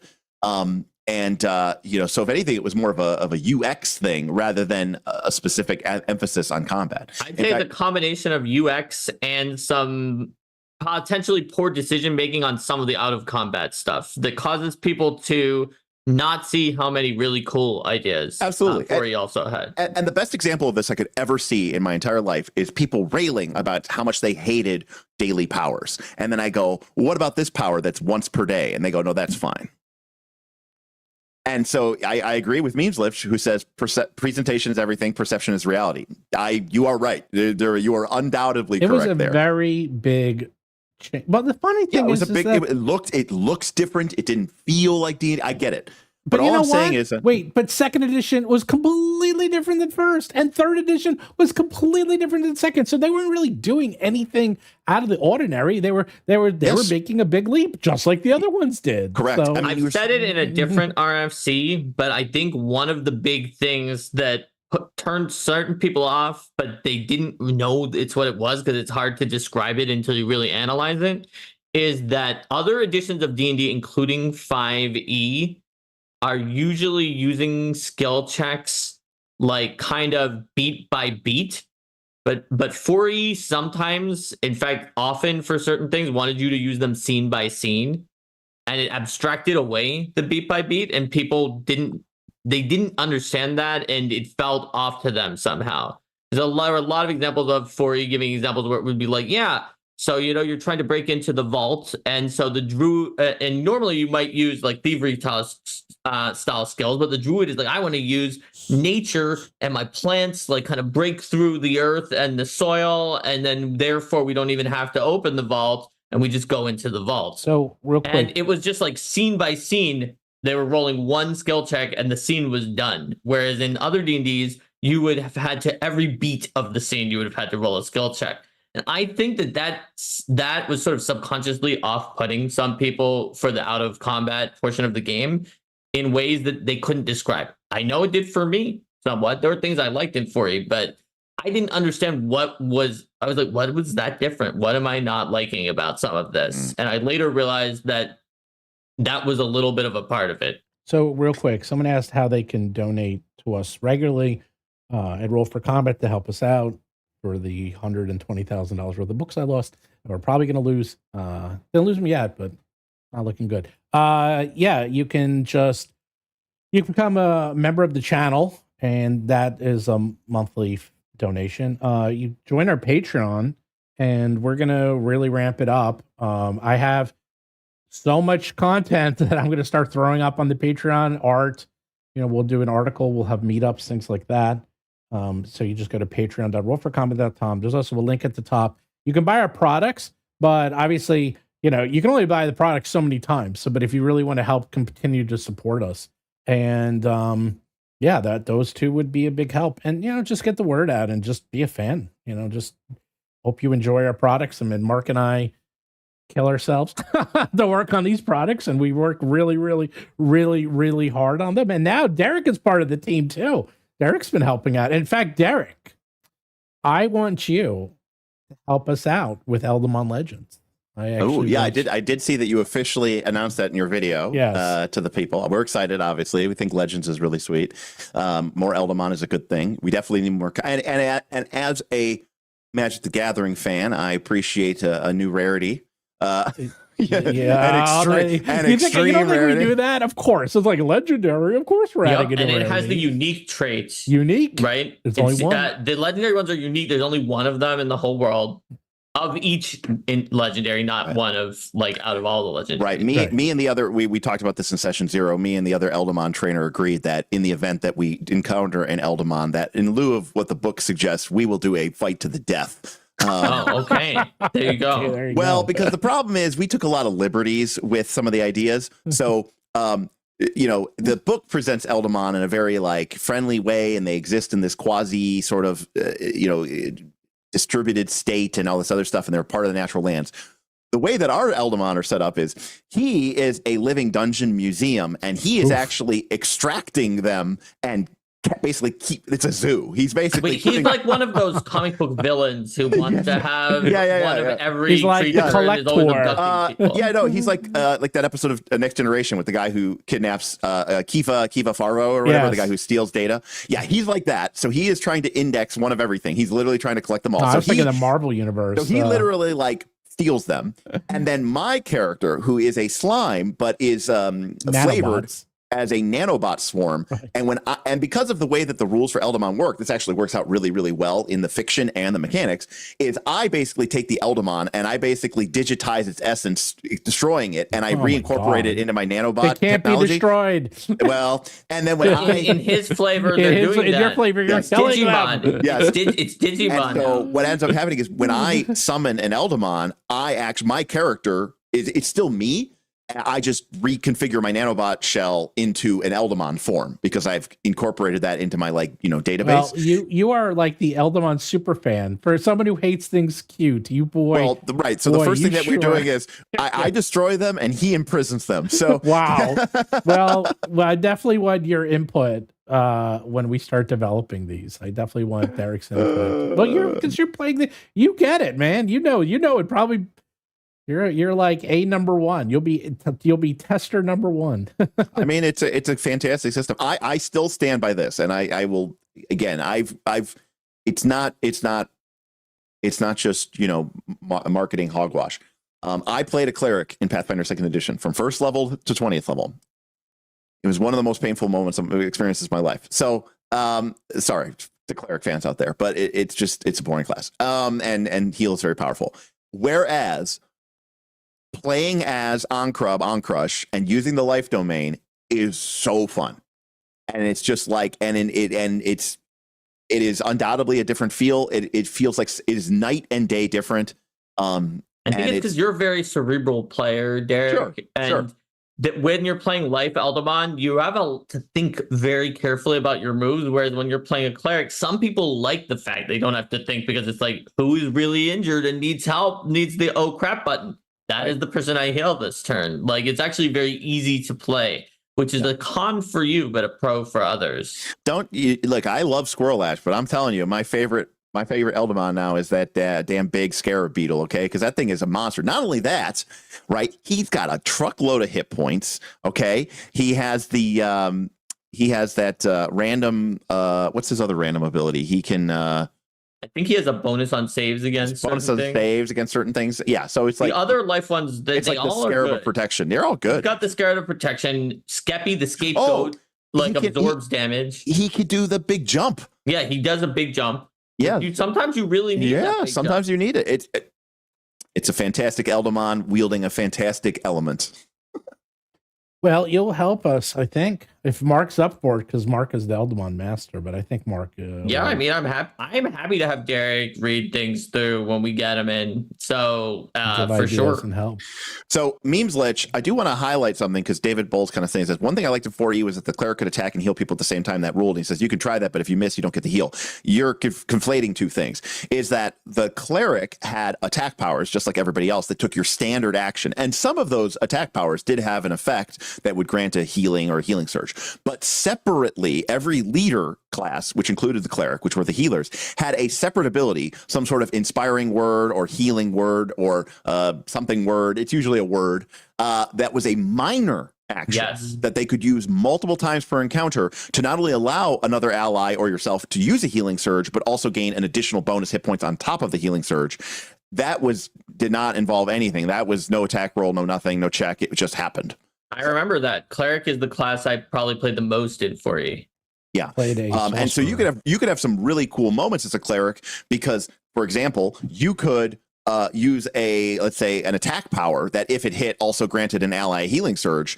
So you hit the enemy, do damage, and heal an ally, and then with your minor action, heal a different ally with your healing word. And so it was this really cool ability to sort of like attack and heal two people at the same time. It was a really fun class. Hey, maybe you can help out with this, either of you. Nim is having a hard time with the phase out and mechanics and teamwork because the group doesn't speak the Elderon language and doesn't like metagaming.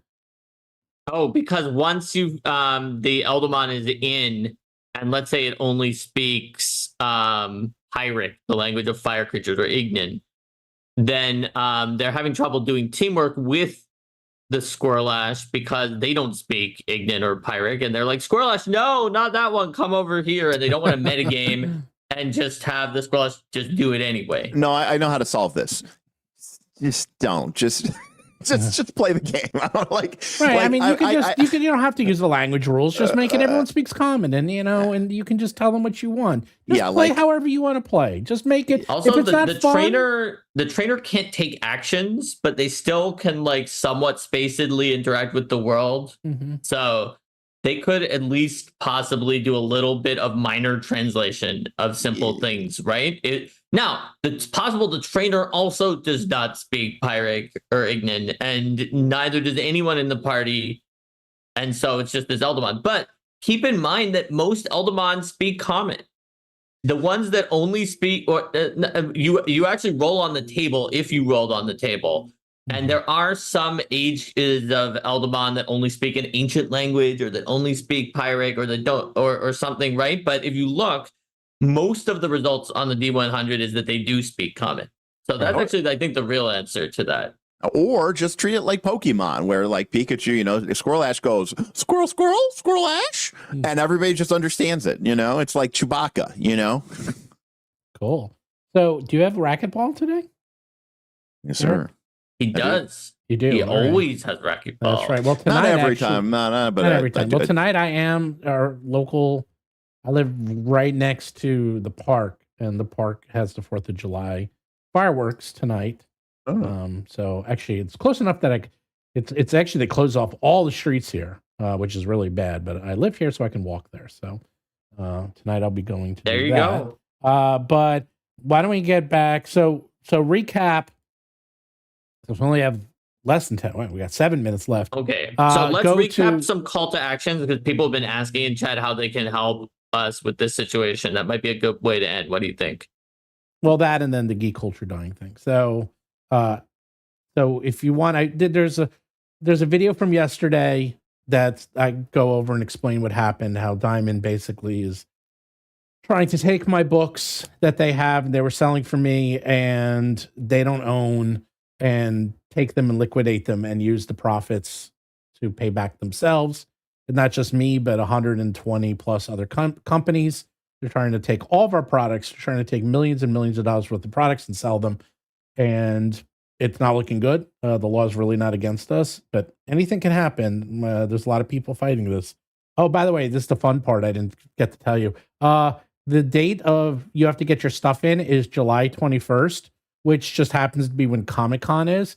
So you think the lawyers were like, you think they didn't wait just? I think Diamond must have done that on purpose to make it during the Comic-Con. Of course they did that on purpose. That was not an accident. They waited to make the date the worst possible date. Wow, that's like a big thing. That should have been your initial video. That's I didn't realize till afterwards. That's pretty scumbag. Well, it was the same way that when they did the OGL, they released it on Christmas and said you have until July 2nd to sign it. Or not July 2nd, January. right? Not July. It's like January. It was like January 2nd. You said It's July like, just now. yeah, but welcome to the world of litigation. By the way, yeah, it happens all the time. It's actually extremely common. Anyhow, so if you want, you can help buy some of our products at battlezoo.com. We have a Patreon where we're going to be adding stuff to it constantly, and just previewing all of our products. And you can razz on Derek whenever you want, and we'll all like laugh at him. Ha ha ha. And It's fine. I'm whatever you need me to be. that's right. Derek is malleable. Right. Or you could join the channel. What else? Oh, and then it comes Kickstarters. the Kickstarters. So we have our Shadowdark Kickstarter, which is starting in about 3 weeks, and that will be shadowdark.rollforcombat.com. We've been working on this for about a year. It's not something we just threw together. Trust me, because if it was, it wouldn't. We're making sure we do it right, Yeah. and we do it right by the Shadowdark community by engaging with people in the Shadowdark community, making decisions based on what Shadowdark people want, having Michael, Night Noon Games, and the assistant librarian for Arcane Library do a lot of the conversions. Yep. Steven talks to Kelsey all the time Yep. to make sure that she's good with the decisions I he's consult making. with Kelsey on things all the time. So I'm just going to caution you guys, okay? Because you guys are going to a new uncharted territory here, okay? And this is something I have a lot of experience with, okay? Which is I, as Knight's Last Call, started my channel because at that time, right, 2020, right, PF2 had just come out the year prior. So we were still very much in, it was a hot new game that we were really excited about. So that was the game I was playing. And that was the game I was teaching to new friends. So that's what we were talking about on our channel. And obviously people were aware that I played a lot of RPGs, but PF2 was what we were primarily playing and focusing on. And we did that for several years. And eventually we moved on to other games. And as that has happened, we have now, spoken at length about many systems of which I have of deep and abiding love for. So PF2 is one of them. Daggerheart is most recently, but also Shadowdark, Fabula Ultima, and the list could go on. And now my audience is like, when are you doing a Shadowdark video? Which is great, but not all my people play or are interested in Shadowdark. So they're like, so the old TSR problem where they split up campaign settings, and then everybody kept asking for their small groups for that setting, and it split them apart. I have a fix for that. You know what the fix is?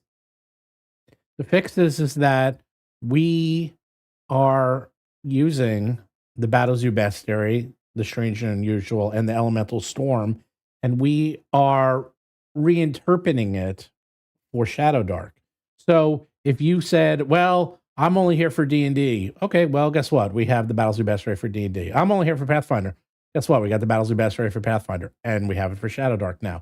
So yes, some things will be unique to each property, like the adventures will be unique, obviously for Shadowdark only, but you know what? I might convert those to 5e and Pathfinder too while we're at it. So I am definitely very much aware that I'm not trying to splinter all of our products and come out with a Shadowdark line, a 5e line, a Pathfinder line. I'm trying to do silos where we have the same lines for all three systems. So there is some consistency. In other words, Derek, what you see as a bug, Steven sees as a feature. If people after these three Shadowdark books are now like, okay, so when's the next Shadowdark book coming out? Look at this. There's huge number of people who are asking for it. And then Steven could be like, well, you know what we didn't put into these three Shadowdark books? Any of our ancestries, and we do have a lot of ancestries. So then maybe we do a Kickstarter for the ancestries in Shadowdark, right? That's something that I've heard that Shadowdark people are kind of interested in ancestries. Yeah. So also, I don't think it's a bad thing if that happens, and to an extent, it allows us to work with really cool people like Michael, who's in the chat right now, who we otherwise weren't working with. And since we're adding in new people and new folks from the different communities who can authentically work on these games, it doesn't necessarily use the same bandwidth in the same way as if we did another like heavy duty Pathfinder 2 thing with the type of new innovative design that I have to do, for instance. And something else, which see, look, even Michael's like, yeah, Derek, when are you doing another Shadow? But the thing is, keep in mind is that something else that's fascinating is that both myself and Mark have been learning new things about TTRPG design by working on Shadowdark, which is really fun and fascinating. No, it's an absolutely fun game, and and as someone who has played a lot of BX D&D over the years, and Labyrinth Lord as a retro clone, it's just different enough with enough little tiny tweaks and updates and changes that I find it to be very compelling. The one thing I'm not still sold on is the whole turns thing. What do you mean? Outside Oh, you of mean combat. having the terms be not defined and then it's a fruitful void, so you just decide what it is? No, that even terms, when you're not terms. Yeah, sorry, TURNS. Yeah, making people go around and take their turns. even outside of combat. When a lot of people who I've played as a player under, when they're running it, do not run it rules as written either. I agree. I don't think anyone. I certainly when I've run it, I haven't done that. But I'm curious. Maybe I have to both. Maybe I have to like really get into Kelsey's idea of like, why is it that you did that? Is that just to limit? Why. Is it to like make sure everybody gets to do something? Yes, because I've played it that way with Kelsey. Is that when we play, we usually have like 6 or 7 people, and when you have 6 or 7 people playing, going around the table gives everyone a chance to give their. I agree. I think actually going around the table once you get up to 6 people for any system is not a bad idea. If you have 4 people or 3 or 5, free for all. I think free for all is fine, even for Shadowdark.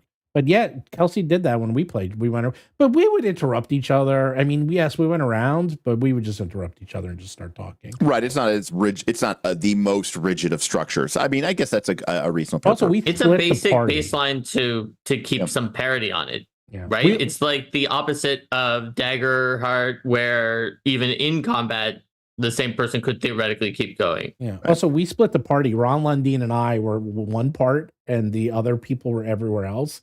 So it was even a subsystems because it was like, okay, you go around, and then she would have to cut to us, and then we would do our thing. So it got really complex. So it worked. So let me just let me put a little thing here. Don't split the party. I feel like is more. I know people attribute it to sort of the olden days, but I really do feel like that is more of a modern term, and I really think that came about in like the 3rd edition era. And even maybe towards the end, because of the focus on balance and the idea that all the combats, like, well, the GM made all the fights designed for 4 PCs. And so if you split the party and you have 2 PCs and 2 PCs, now, you're going to be fucked when you fight those monsters. So don't split the party because the math doesn't support it. And I think, especially in OSR games and especially in Shadowdark, the math doesn't really. Hey, wait, it gets worse. I'm thinking about it. Every game I played with Kelsey, we split the party. Yeah, right. And I was always the one like on my own. I'm pretty sure, Derek, that the term significantly predated 3rd edition because I just remember using it in high school and middle school before 3rd edition even existed. But I think that, as to your point, in those older editions, people would just do it because there wasn't a perspective on balance. They would do it more. Horrible things would happen, not because of balance, but because actually those games were unbalanced. Even if you didn't split the party, sometimes the monster was just really unfair or something crazy would happen to you. And then that became a wisdom. Hey, don't do this. Don't split the party. Whereas maybe if 3rd edition had been around for from the beginning, they would have just been so destroyed by splitting the party that it wasn't even a thing they would consider. Whereas back and then you could get away with it some of the times, but eventually something horrible would happen. And so maybe it wouldn't even be an expression because it would just be so obvious not to do it that they wouldn't have said it. I don't know. Well, and that's one thing that I think is interesting, is especially in the context of games that don't have the kind of insane balance, or even if you look at a game like Daggerheart, where the action economy is very different from what people are used to thinking about, because the monsters kind of only get, the monsters quote unquote get turns right when you make action. So the idea of being outnumbered means a little bit less than it does in other games. So anyways, that was just a side note. And then I saw that Michael posted something, which I saved the link for later, but a blog article apparently about it. Nice. There you go. And then in terms of geek culture is dying, and maybe it should. What I'm really interested in is especially because D&D really landed, the new version of D&D landed with a thud, and now everyone was quit or fired from WoTC. So I was like, wow, What saw is it, the future of D&D now, man? It's like Todd Kenrick came across my TikTok feed and was like, "Hey, everybody, I'm starting a Patreon and I'm starting a new channel and I'm going to keep doing interviews because I love it and it's my job and I need a job because mine got fucking taken from me." So, but then you have Stranger Things, and I'm like, so I'm wondering if this might be the big last hurrah for D&D. Like, I doubt it. I doubt it. Keep going. It's just too big to be lost to history that easily. No, but I think that, you know, a great example is, you know, a bubble.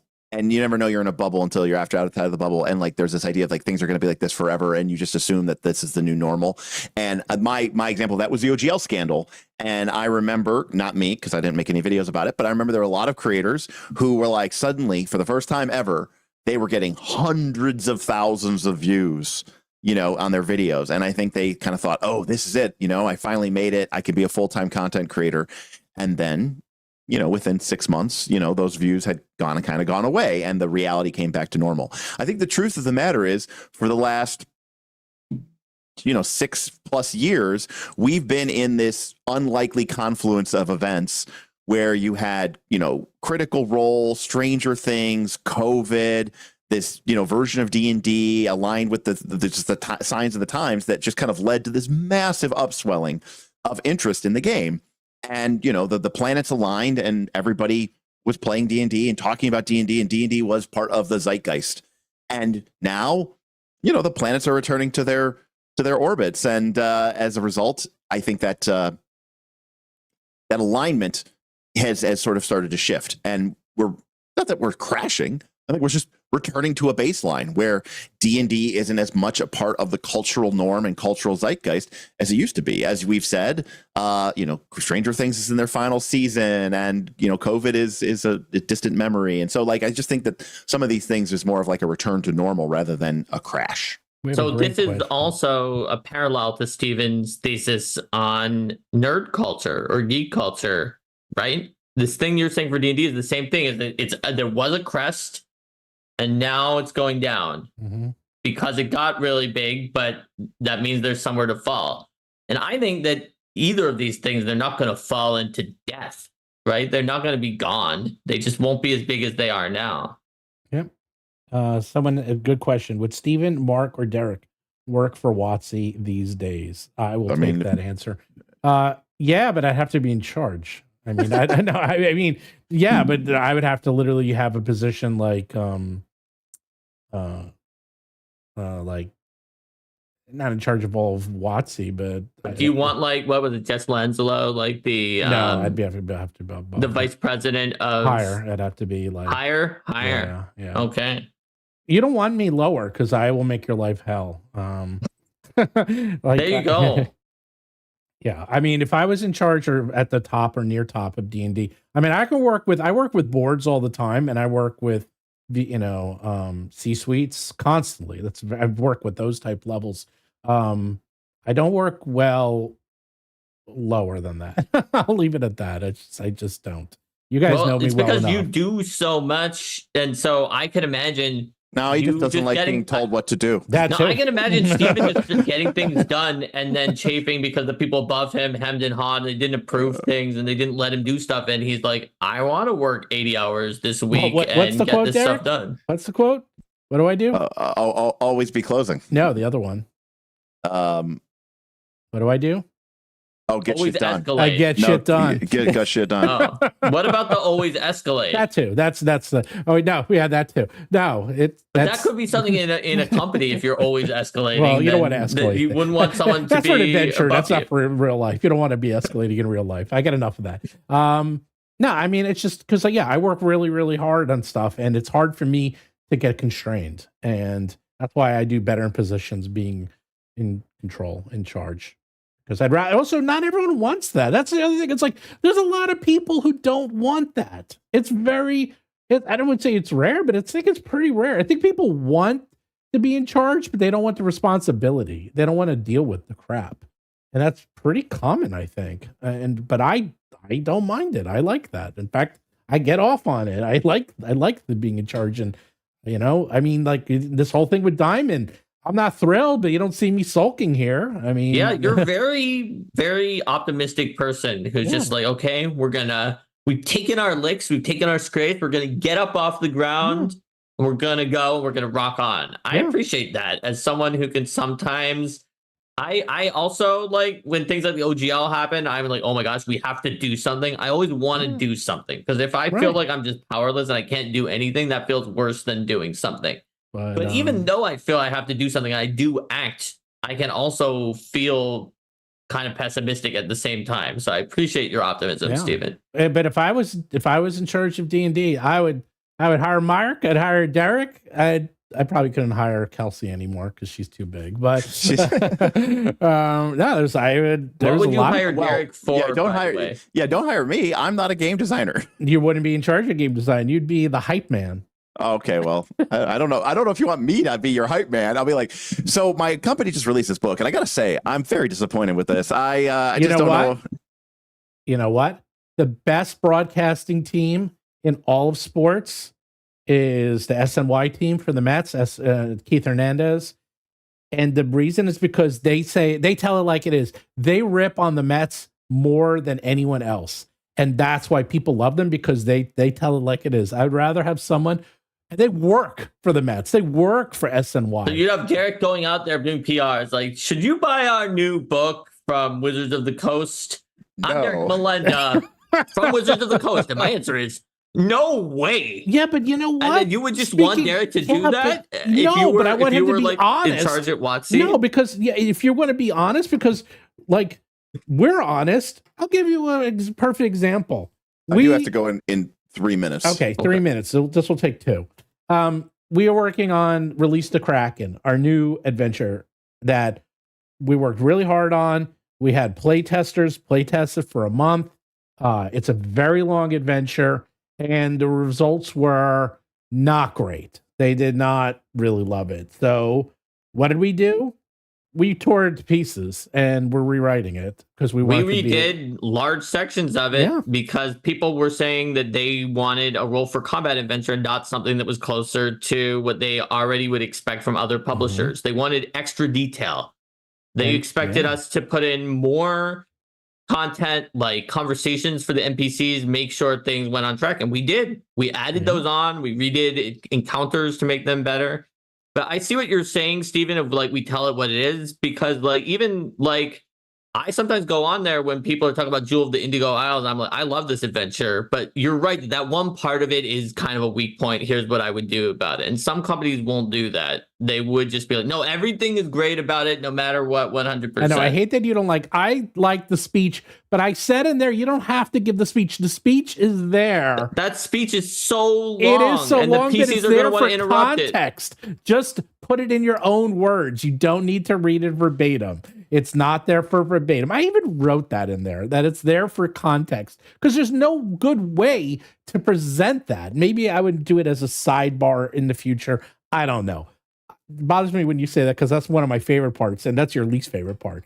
So whatever. That is definitely my least favorite part of it, just because it's so long. Parts of the adventure. It's a well-written speech. It's so well written. It is very well written. If it was in a movie, that's why I would like that movie. It's for a movie. But it's not a movie. It's a tabletop RPG, and it's like it's the 7 pivotal part of the whole speech, adventure. And the pasties are sitting there, and all these horrible things are happening. Spoilers. Anyhow, so my point is, I would rather Derek, when you reviewed Battlezoo Bestiary, and you're like, you guys had the stat block over 2 pages. And did I freak out? Did I say, oh, what an asshole? And Derek, you said you hate the mechanical maitre d', which is one of Stephen's favorites. You're just wrong on that. But the other thing is that, and what did I do? I fixed it. Because I'd rather hear constructive criticism.